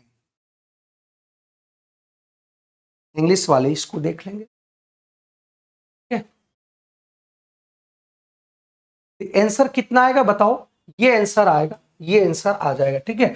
पॉइंट हटाएंगे तो यहां 0 लिखेंगे तो ये आपका कैंसिल हो गया, कितना? 2 बार में। और जब ये कैंसिल हुआ 2 बार में, यहां से देखो ये शायद कट हो जाएगा, दिखना 5 बार में, 5 या 15, 5 बार में ये कट हो जाएगा। तो ये 2/5 आ गया और 2/5 कहने का मतलब 0.0% आंसर हो जाएगा, पर ए आ जाएगा, ठीक है। हाँ ठीक है, सही आंसर 0.4 सही आंसर। 126 नहीं आएगा मोना, उतना नहीं आएगा। आंसर की में दिया होता है, एक क्वेश्चन आपके गलत होते हैं। यहाँ पे कोई डाउट है? देख लो यहाँ पे कहीं अगर गलती हुआ तब आप बताना। देख लो यहाँ पे कोई गलती तो नहीं है ना। दरों का अंतर गुना ब्याजों का अंतर गुना 100 मूलधन बटा 0.4 आंसर। 32 पॉइंट, अरे भाई 32.5 जीरो होना चाहिए। तो पॉइंट के बाद जीरो लिखो या ना लिखो कोई फर्क नहीं पड़ता है। क्या अभी तक आप नहीं जानते हैं? इधर कितना भी जीरो लिख देंगे तो इसका कोई मतलब नहीं होता है। लिखते चल जाओ, जिंदगी भर लिखते रह चल जाओ, इसका कोई फर्क नहीं पड़ता है। याद रखना, कोई फर्क, आपका आंसर पर कोई प्रभाव नहीं पड़ेगा। आप जितना जीरो लिखेंगे उतना पॉइंट के बाद नीचे लिखना पड़ेगा, पॉइंट हटाने तो 0 पॉइंट के बाद कुछ जीरो लिखने पर कोई फर्क नहीं पड़ता है। बात को ध्यान रखना, ठीक है। अब देखो यहां से कह रहा है कि मिश्रण में पानी और दूध का अनुपात 2:3 दिया हुआ है। किसका? ये वाटर और ये मिल्क का। कह रहा है इस मिश्रण में 20 केजी में कितना पानी और मिलाना चाहिए? क्या मिला रहा है भाई? पानी को मिला रहा है। तो 20 केजी टोटल है, एक बात समझिएगा, ये टोटल 20 केजी है। टोटल यहां देखो कितना केजी है, 3 2 5, और ये 20 केजी टोटल है। जब 20 केजी टोटल है भाई, तो यहां पे 20 केजी लाने के लिए कितना गुना करेंगे? 4। यहां भी कितना? 4। अभी कितना? मतलब ये 8 होगा और ये कितना होगा? 8 केजी हो जाएगा और ये कितना होगा? 12 केजी। अब कह रहा है कितना पानी और मिला दिया जाना चाहिए कि नए बनने वाले मिश्रण में अनुपात इसका हो जाता है, दूध, पानी और दूध का अनुपात 1:1 हो जाता है। मतलब ये भी 1 और ये भी 1 हो जाता है। कब? जब इसमें पानी मिलाया गया। तो बताओ पानी मिलाया गया तो मिल्क आपका जितना पहले था, मिल्क अभी भी उतना ही रहेगा। कोई अंतर होगा भाई? कोई अंतर होगा, क्योंकि पानी मिला रहा है। मिल्क आपका जितना था पहले उतना ही मिल्क अभी होगा, मिल्क में कोई चेंजिंग नहीं होगा। मतलब ये 12 था पहले, अभी भी 12 होगा। यहां भी 12 गुना करें, क्योंकि रेशियो का नियम है कि अगर इसमें 12 गुना किए तो इसमें भी 12 गुना करना पड़ेगा। तो पहले 8 केजी था, अब 12 केजी हो गया। कितना बढ़ा? 4 केजी बढ़ा। तो यही तो आंसर पूछ रहा था, यही आंसर पूछ रहा था। ऑप्शन सी 4 केजी का सही आंसर, ठीक है। ठीक है, ये इसका सही उत्तर आ जाएगा। कितना मिला रहा है? 4 केजी मिला रहा है। कितना केजी मिला रहा है भाई? 4 केजी। क्या कोई डाउट है यहाँ पे? अगले सवाल पे समझते हैं। रमन एक कार्य को 8 दिन में कर सकता। रमन एक कार्य को 8 डेज में कंप्लीट कर सकता। सनम और अमन, सनम और अमन उसी कार्य को कितना डेज में? 6 डेज में काम को कंप्लीट कर सकते। जबकि रमन और अमन नाम में मतलब कंफ्यूज मत होइएगा, नहीं तो कंफ्यूज होएगा तो आंसर चेंज हो जाएगा। अब सबसे पहला काम है आपका क्या निकालना, टोटल वर्क निकाल। 8 6 24, 8 6 4, तो इसका आ गया कितना, तो ये 8 तिया 24, 6 छक 24 और 4 छक 24। अब समझो यहाँ कारण सनम अकेले इस कार्य को कितने दिन में कंप्लीट करेंगे। सनम इस कार्य को, किस कार्य को, इस 24 कार्य को सनम, तो टाइम ऑफ सनम निकालना है 24। 24 कितना से डिवाइड करेंगे, सनम का हमको चाहिए यूनिट चाहिए, एक दिन में कितना काम करता है। देखो यहाँ पे रमन 3 है और रमन और अमन यहाँ पे 6 है, तो अगर इसको 3 मानेंगे तो अमन भी कितना होगा, 3 3 3 6 हो जाएगा। रमन यहाँ पे बोला है रमन का 3 है, तो रमन यहाँ कितना 3, तो दोनों मिलकर 6 बोला है, तो ये भी 3 होगा। अगर अमन 3 है, ये अगर 3 होगा, ये कह रहा है 4 है, टोटल मिलकर ये दोनों मिलकर 4 यूनिट काम करता है, अमन 3 यूनिट काम करता है, तो सनम कितना करेगा 1, यहां से 1 से डिवाइड कर देंगे, आंसर हो जाएगा 24 days is the right answer. 24 days, 24 days answer हो जाएगा बी इसका सही आंसर। ठीक है, सभी लोग का आ रहा है, बहुत अच्छी बात है भाई। आगे बढ़ते हैं नेक्स्ट सवाल पे। ये बीपीएससी शिक्षक भर्ती 4.0 combo batch 6 to 8 to 9, 9 to 10 Mahabharat batch आपका स्टार्ट हो गया है। तो अगर जिसे इनरोलमेंट लेना है वो इनरोलमेंट ले सकते हैं। ये आपका 4.0 के लिए बेसिक टू हीरो लेवल तक के लिए आपके पूरा टोटल इसमें कराएंगे। सारे बेसिक टू और टोटल सवाल, जो भी एक सवाल भी आपके छूट नहीं पाएंगे, वो सारे सवाल आपको कराया जाएगा। ठीक है, एक बस 40 किलोमीटर की चाल से यात्रा करते हुए एक निश्चित दूरी तक जाता है। मान लेते हैं यहां से यहां तक एक दूरी तय करता है, ये मान लेते हैं ए है और ये मान लेते हैं बी, और गया कितना 40 किलोमीटर प्रति घंटे की रफ्तार से गया और वापस आया कितना 60 किलोमीटर प्रति घंटे की रफ्तार से आया। तो बोल रहा है कि औसत चाल कितना होगा। तो सबसे पहले हम इस दूरी को मानते हैं, तो जो 60 और 40 से कट जाएगा, तो ये दूरी मान लेते हैं 120 किलोमीटर। ये हमने लेट कर लिया, मान लिया। तो 40 को जब 120 से कटाएंगे तो कितना घंटे में दूरी तय कर लेगा, 3 घंटे में। 60 से अगर चलते हैं तो 120 किलोमीटर की दूरी 2 घंटा में चलकर कर लेंगे। तो एवरेज स्पीड की निकालने की बात करेंगे तो टोटल डिस्टेंस बटा टोटल टाइम होता है। तो टोटल डिस्टेंस 120 और 120 240 किलोमीटर दूरी तय किया। 120 गया और फिर 120 आया, तो 240 किलोमीटर और 3 2 कितना, टोटल टाइम 3 घंटा जाने में, 2 घंटा आने में, 5 से इसको डिवाइड किए तो आंसर आपका आ जाएगा कितना 48 पर आवर आंसर हो जाएगा। ठीक है, आंसर हो जाएगा। क्लियर है। या एक फॉर्मूला आप यूज कर लेना, एक फॉर्मूला यूज कर लेना, बाय फॉर्मूला से अगर निकालने की अगर कोशिश करेंगे, बाय फॉर्मूला यूज कर लेना भाई। तो ये फॉर्मूला क्या है, 2 इंटू S1 इंटू S2 और S1 प्लस S2। क्या क्या कह रहा है भाई, समान दूरी को गया और समान दूरी से आया, उसका चाल निकाला है। तो चाल 2 इंटू 40 इंटू 60 और ये 40 इंटू 40 प्लस 60, तो 40 प्लस 60 इसका मतलब कितना हुआ, 40 प्लस 60 हो गया ये 100, ये कट गया 6 चौक 24, 48 किलोमीटर आंसर आ गया। या तो आप ऐसे बना लो या तो आप ऐसे बना लो, तो दोनों में आंसर आपका 48 ही आएगा, इसमें कोई भी गलती वाला। सर एक फॉर्मूला भी आता है ना, हाँ तो यही फॉर्मूला आता है, ये वाला फॉर्मूला, यही वाला फॉर्मूला। ठीक है,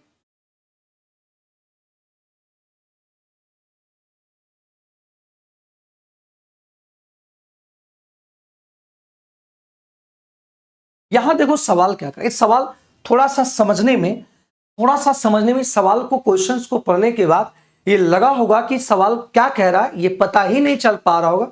सवाल को थोड़ा सा देखिएगा, समझने की कोशिश करिए क्या कह रहा है।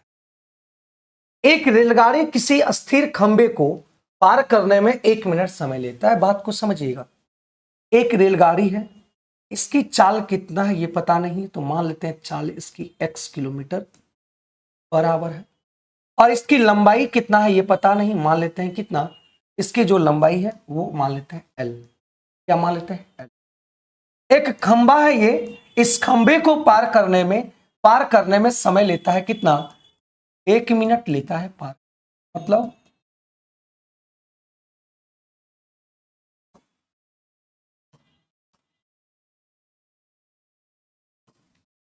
ठीक है।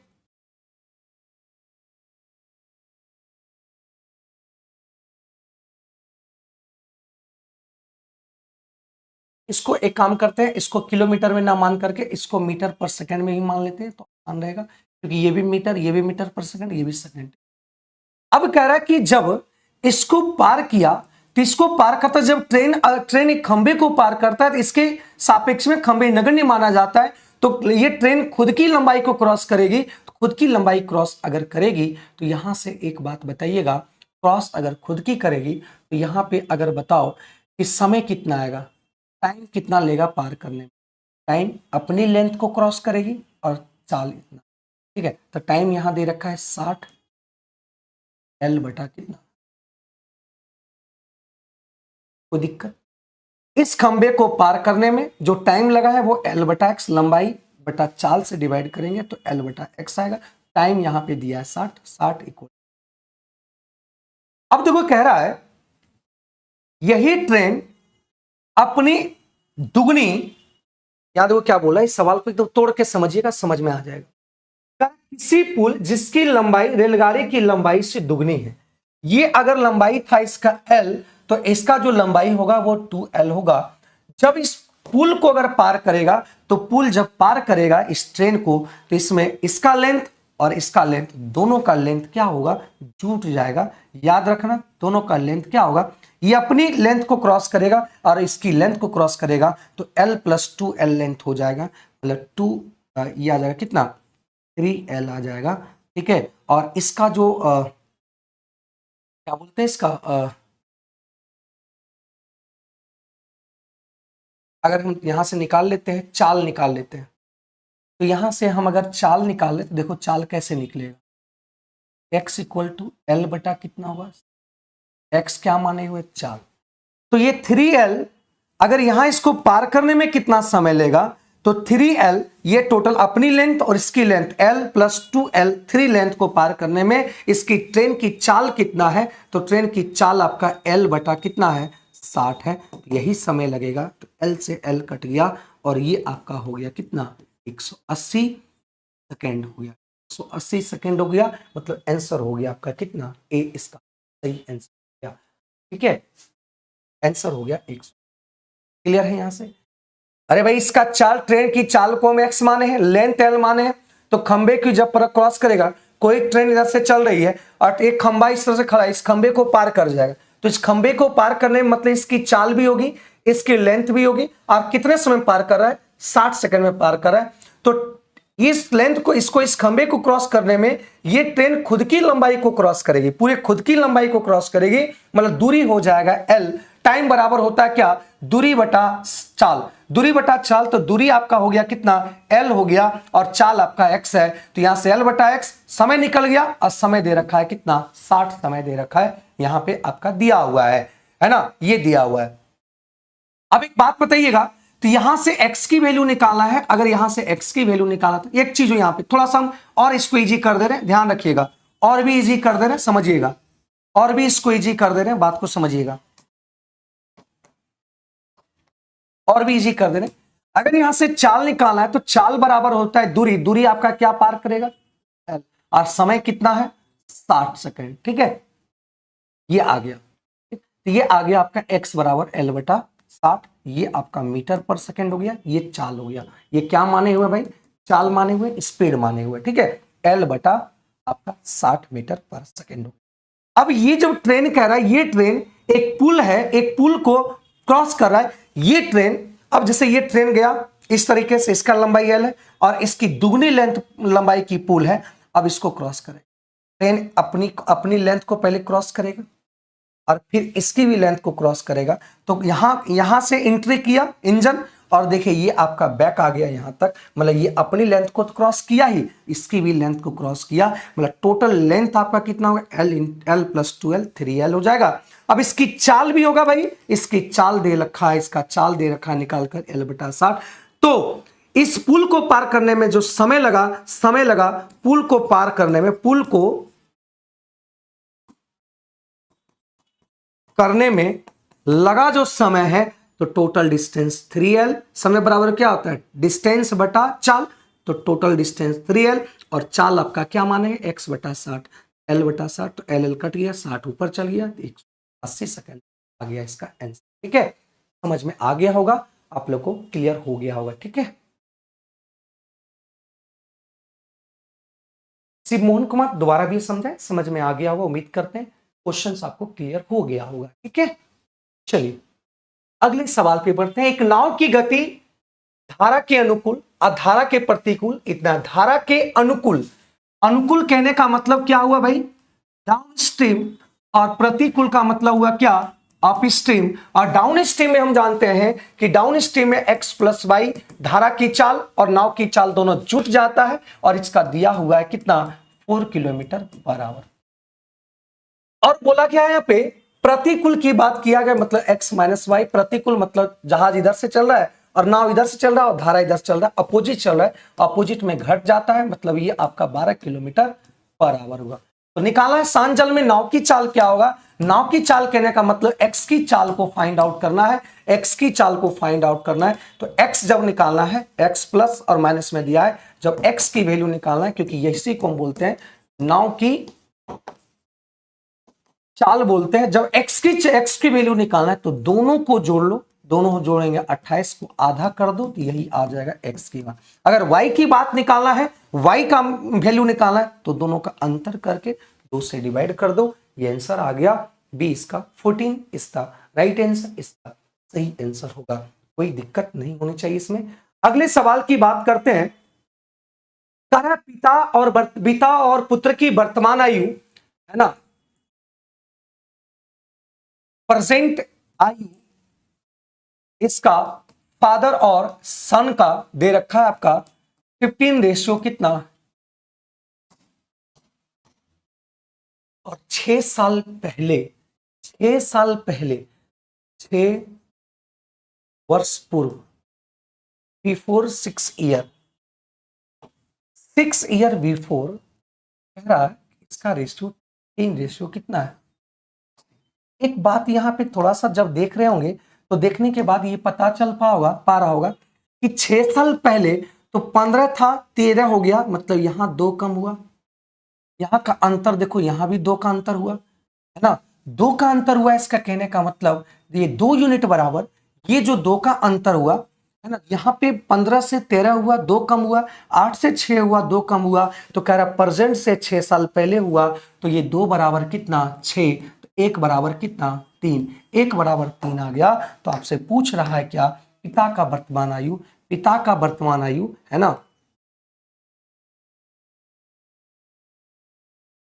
प्रेजेंट एज ऑफ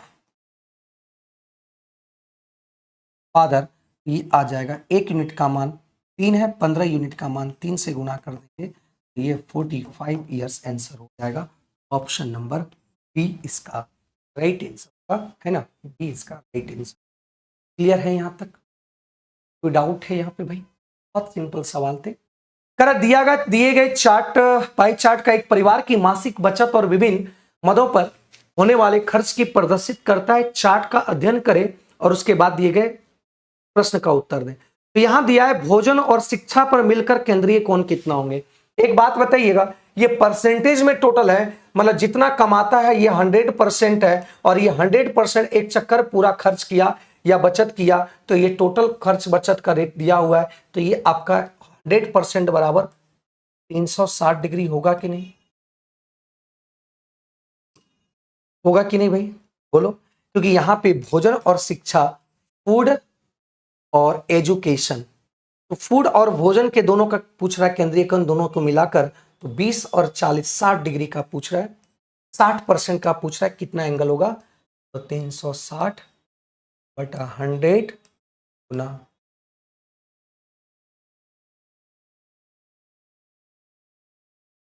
ये आ जाएगा 200। ठीक है, बहुत आसान सवाल थे। 216 डिग्री इसका सही उत्तर आएगा। ठीक है, कोई डाउट है इसमें, बोल लो।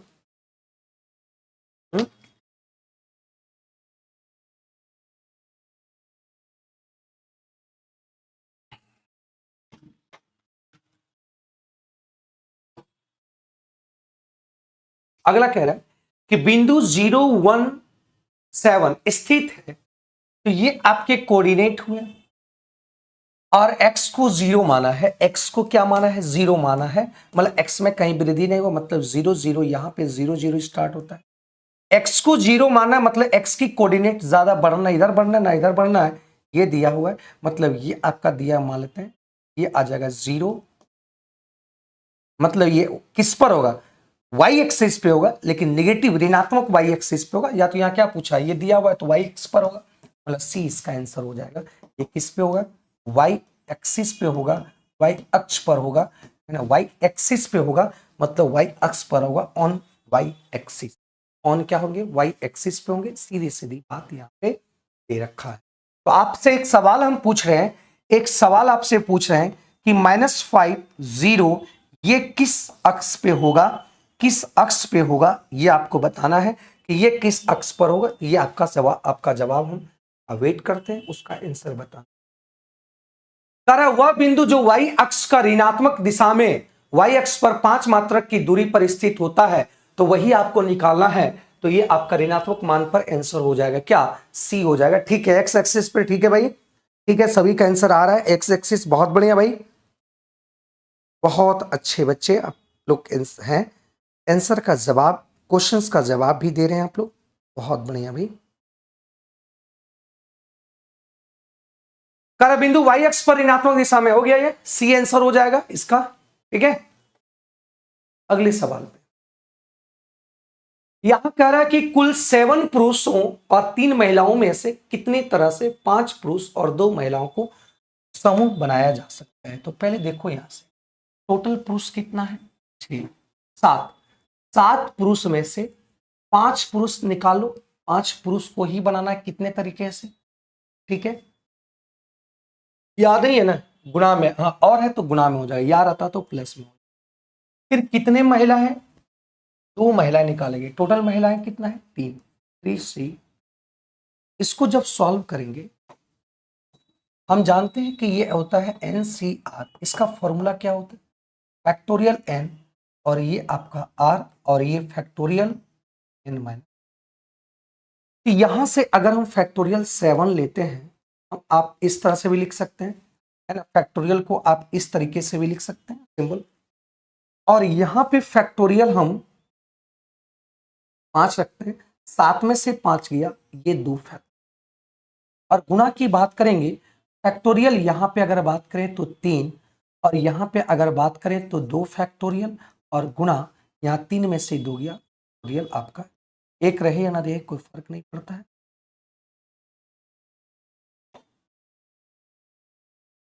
अब एक बात बताइए, फैक्टोरियल 7 के पहले फैक्टोरियल 5 खत्म हो जाएगा, तो यहां आ जाएगा 7 गुना 6, या तो हम यहां से इस तरह से लिख सकते हैं 6 गुना 7।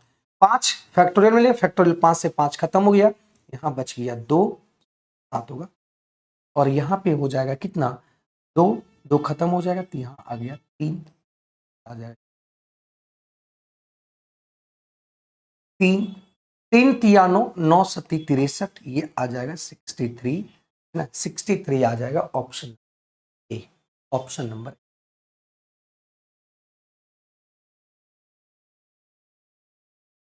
कौन सा क्वेश्चन आलोक जी, कौन सा क्वेश्चन के बारे में बता रहे हैं? तो आसान तरीके से उसको हम बताएंगे, आसान तरीके से बताओ भाई,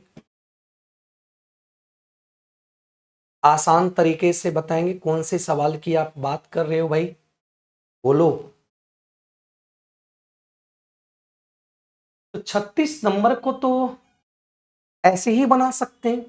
7 पुरुष था, इसमें से कितना निकालना है? 5 पुरुष निकालना है।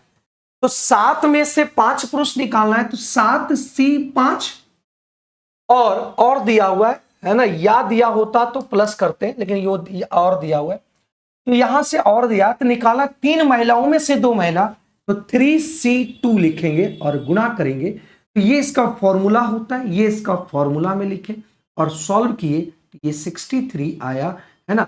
ये आसान कोई तरीका, इसको सॉल्व करने में जो समय लगेगा इससे आसान कुछ नहीं होता लोग, इससे आसान ज्यादा कुछ नहीं होता है। ये आपको सॉल्व करने में जो समय लगेगा वो आप पे डिपेंड करता है कि आप कितने अच्छे तरीके से इसको सॉल्व कर। तो एक सिक्के को 8 बार उछाला जाता है तो टोटल कैसेस कितने होते हैं, तो 2 पट होते हैं 2, और इसको 8 बार उछाला गया तो इसको लिखेंगे 2 का पावर कितना, 8 लिखेंगे। 2 का पावर कितना लिखेंगे भाई, 8 लिखेंगे, ठीक है। जब 2 पर पावर अगर 8 लिखते हैं,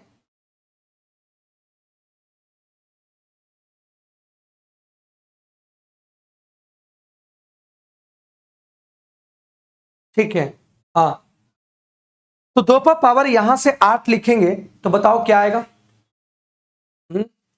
256 आ जाता है ना।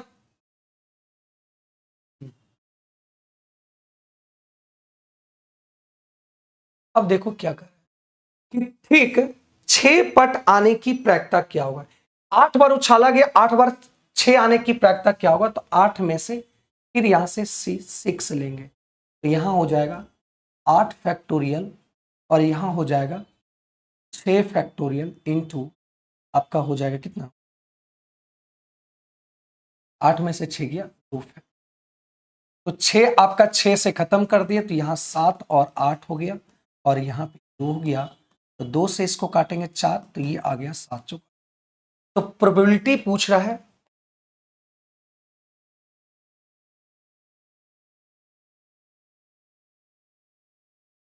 तो टोटल आपका कैसेस होते हैं 256 कैसेस, और यहां पे 8 में से 6 पटाने का जो केसेस है वो 28 है। तो प्रोबेबिलिटी की अगर बात किया तो ये प्रोबेबिलिटी हो जाएगा, इसको काट देंगे तो यहां से 7 से काटेंगे 7 चौक 28, 7 से काटेंगे 7 तिया 21, नहीं कटेगा ना,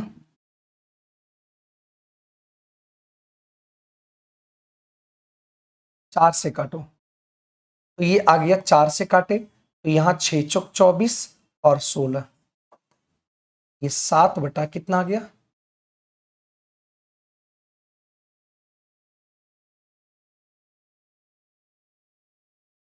7 बटा, ऑप्शन नंबर सी आ गया। ठीक है, बहुत आसान थे, ठीक है। आगे बढ़ते हैं अगले सवाल पे।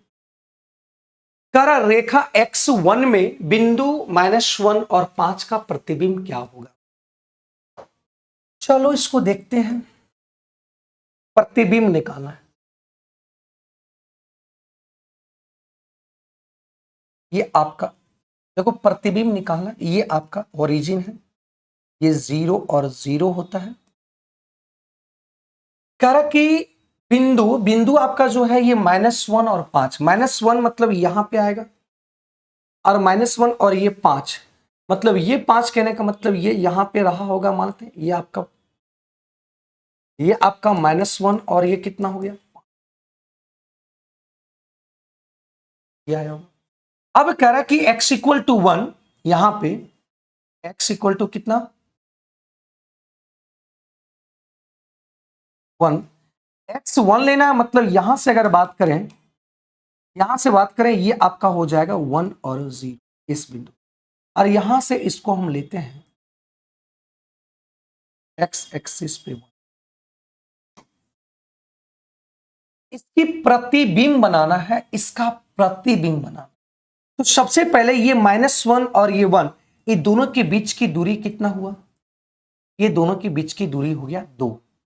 आप बताओ कि इसका जब प्रतिबिंब बनेगा, इसका जब इधर प्रतिबिंब बनेगा, है ना, इसका जब प्रतिबिंब बनाएंगे तो इधर आपका कितना होगा 2 बढ़ेगा, क्योंकि यहां पे देखो, यहां पे इसका यहां से प्रतिबिंब बना, यहां से नहीं, यहां से प्रतिबिंब बनाना है। यहां पे मानते हैं मिरर रखा हुआ है, यहां पे मिरर रखा हुआ है और इसका प्रतिबिंब बनाना है, तो ये आपका इधर बनेगा। तो जितना का दूरी ये दिख रहा है, जितना दूरी ये दिख रहा है, जितना दूरी यहां से यहां दिख रहा है उधर उतना दूरी दिखेगा, मतलब यहां से भी आपका 2 दिखेगा प्रतिबिंब, और ये सेम यहां बिंदु है तो यहां भी आपको यहां दिखेगा, है ना, यहां दिखेगा, लेकिन 2 की दूरी पर दिखेगा। इसका मतलब यहां से यहां से यहां तक की दूरी जो होगा 1 और 2, तो ये आ जाएगा आपका कितना 3, और ये 5 ही रहेगा पॉजिटिव, मतलब ये आंसर। तो प्रतिबिंब का जो आ गया आंसर कितना, सी इसका सही आंसर होगा, है ना, सी इसका सही आंसर होगा।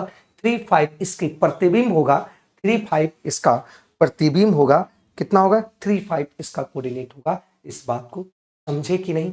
अगर कहीं दिक्कत हुआ तो बताओ, हम फिर से समझाने की कोशिश करेंगे। कोई डाउट है तो बताओ, फिर से एक बार देख लो, फिर से एक बार देख लो। यहां पे कह रहा कि -1 और 5, तो -1 5 मतलब ये आपका 5 होना चाहिए, ये आपका -1, तो ये कोऑर्डिनेट हम मान ली ये होगा। देखिएगा देखिएगा बहुत अच्छे तरीके से फिर से समझने की कोशिश कीजिएगा। तो ये आपका -1 और 5 है, मतलब x के कोऑर्डिनेट -1 और y की कोऑर्डिनेट 5 है, तो ये आपका यहां पे आ गया और x -1 तक किया, तो ये कोऑर्डिनेट हुआ। अब कह रहा कि x1 पर, x कितने पर, इक्वल टू 1 पर, 1 पर कोऑर्डिनेट देखेंगे तो ये आपका सीधा यहाँ एक मिरर खींचा गया। बात को समझिएगा, बहुत मोना समझने की कोशिश करो, फिर से हम समझा रहे हैं। ये एक मिरर है, इस तरीके से एक मिरर रखे हैं। अब जब ये मिरर रखा हुआ है इस तरीके से, इसका प्रतिबिंब इधर बनेगा, ये मिरर है, इसका प्रतिबिंब मान लेते हैं इसके पीछे बनेगा। जब हम मिरर के सामने खड़ा होते हैं, जब हम मिरर के सामने खड़ा होते हैं तो मिरर जहां हो, जितना दूरी से आप खड़ा होते हैं, प्रतिबिंब भी पीछे उतना दूर बनता है कि नहीं? मिरर अगर यहां खड़ा है तो मिरर से जितना दूर आप हैं सामने, उतना पीछे आपका मिरर बनेगा, इमेज बनेगा। तो इस बात को समझिएगा, इस बात को हम समझे, यहां मिरर है, इसका प्रतिबिंब बनाना है। इसका प्रतिबिंब बनाने के लिए बताओ एक बात, यहां से लेकर यहां तक कितनी दूरी है? ये मिरर है, यहां से लेकर यहां तक की दूरी 2 है, कि इस मिरर से 2 यूनिट पीछे है, तो इसका प्रतिबिंब भी 2 यूनिट पीछे बनेगा कि नहीं? बोलेगा जी हाँ सर 2 यूनिट पीछे बनेगा।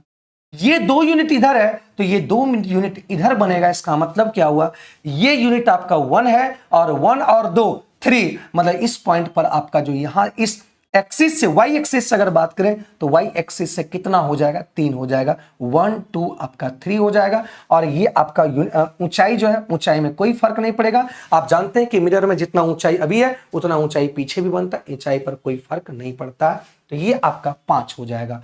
तो ये आपका दूरी निकालने में जो समय लगेगा, ये आपका 1 2 3 बनेगा, और 5 ऊंचाई में कोई फर्क नहीं पड़ेगा। वाई एक्सिस जिस डॉट पे है, यहां भी वाई एक्सिस में कोई परिवर्तन नहीं होगा, मतलब 3 और 5, ठीक है।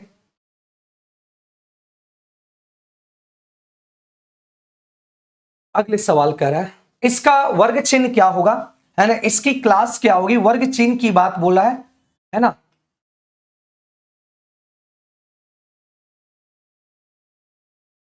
वर्ग चिन्ह हो जाएगा 90 और 120 को जोड़ दो और उसको 2 से डिवाइड कर दो, ये आपका एक, ठीक है, दोनों के बीच होगा वर्ग चिन्ह।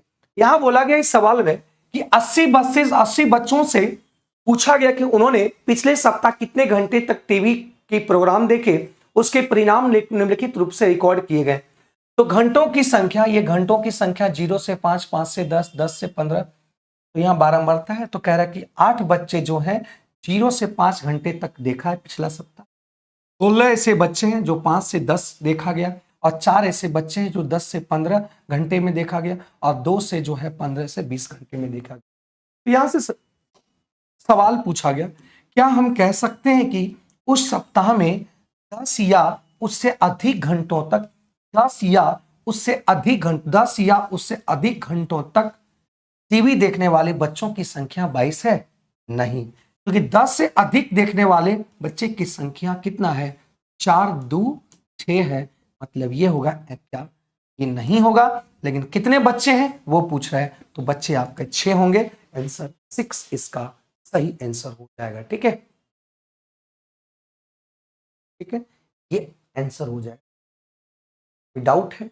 अगर किन्हीं को सवाल का प्रॉब्लम कोई है, क्वेश्चंस यहां पे अगर पीछे हम सवाल में जो आपको बता रखे हैं, अगर वहां पे किसी सवाल में अगर प्रॉब्लम है तो पूछेंगे, तो वो हम बताने की कोशिश करेंगे।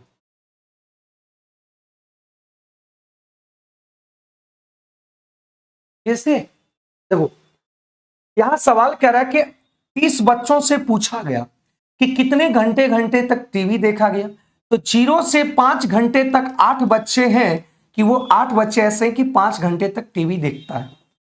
फिर कह रहा है कि 16 बच्चे ऐसे हैं 5 घंटा से ज्यादा और 10 घंटे से कम, 16 ऐसे बच्चे जो 5 से 10 घंटे के बीच देखते हैं, और 4 ऐसे बच्चे 10 घंटे से ज्यादा और 15 घंटे से कम देखते हैं, 10 या 10 से ज्यादा और 15 या 15 से कम, 4 ऐसे बच्चे जो आपकी टीवी देखते हैं।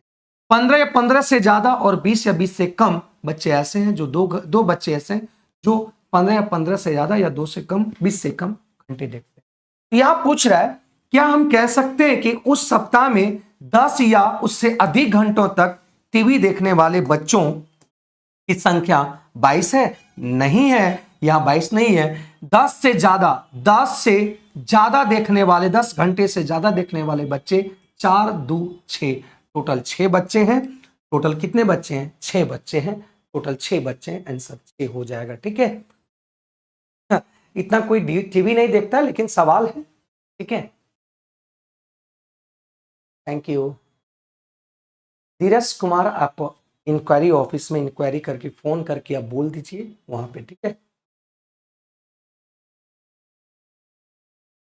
इमेज वाला कौन सा, ये बता दो, क्वेश्चंस नंबर बता दो, क्वेश्चंस नंबर बता दो। डियर जेंट्स बॉयज, ये बुक आपका जो है बुक से नहीं है, ये आपके जो सेट प्रैक्टिस डेली होते हैं उसी से किया जा रहा है।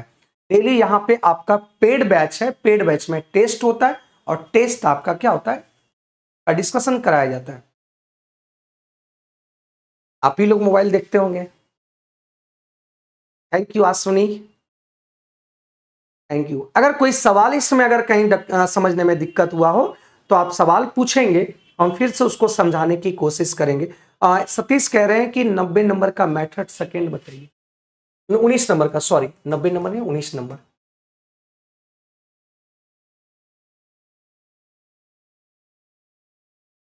उन्नीस नंबर का,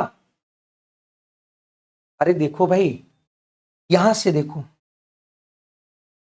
कि 1000 से 2000 के बीच 341, मान लो, समझ लो यहां से अगर हम ये 1000 से 2000 तक देख लेते हैं, कितने ऐसे होंगे संख्या जो 341, इसको भूल जाओ, इसको छोड़ दो, तुम यादें मत करो, इसको सेजफल को छोड़ दो। सेजफल यहां संख्या नहीं पूछ रहे तो सेजफल को भूल जाओ, सेजफल से कोई फर्क नहीं पड़ेगा।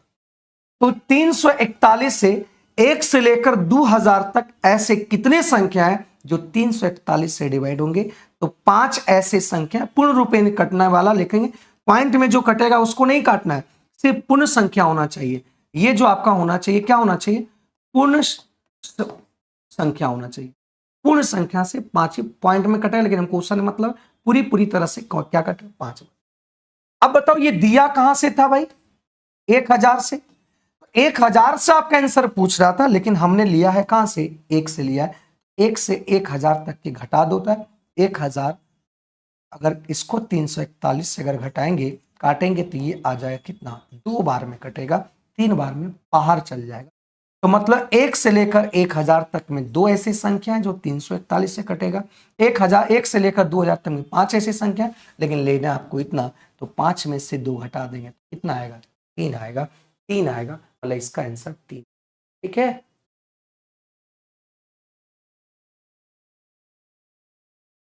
ठीक है मोना। सतीश समझ पाए भाई? कोई डाउट है यहाँ पे?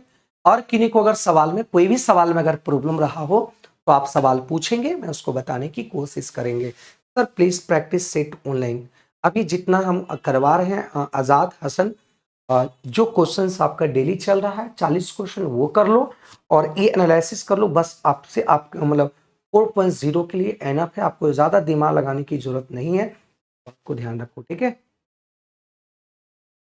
2 तारीख को पवन साहनी 2 तारीख को आने वाला है, बोला गया था 2 तारीख को।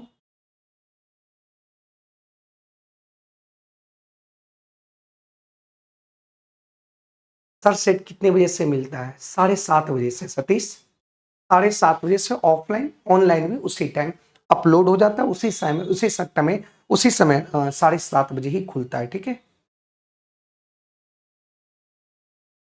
सोनी पांडे ये मुझे पता नहीं है।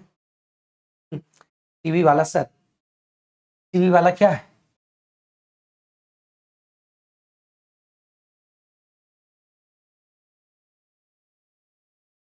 क्या इसमें प्रॉब्लम हो टीवी वाले में भाई? कह रहा है कि 10 या 10 घंटे से ज्यादा देखने वाले बच्चे की संख्या कितना है? ये कह रहा है 22 है, तो नहीं 22 नहीं है, तो है तो कितना है भाई? तो है तो 10 घंटे से ज्यादा देखने वाले, 10 घंटे से, ये भी 10 घंटे से ज्यादा हो गया, ये भी 10 घंटे से ज्यादा हो गया, है ना, ये भी 10 घंटे से ज्यादा है, ये भी 10 घंटे से, और ये भी 10 घंटे से ज्यादा हो गया। जब ये 10 घंटे ज्यादा हो गए, इधर जाए कुछ भी संख्या को 10 घंटे से ज्यादा होगा, तो 4 और 2 6, टोटल 6 बच्चे ऐसे हैं जो 10 घंटे से ज्यादा है। ठीक है।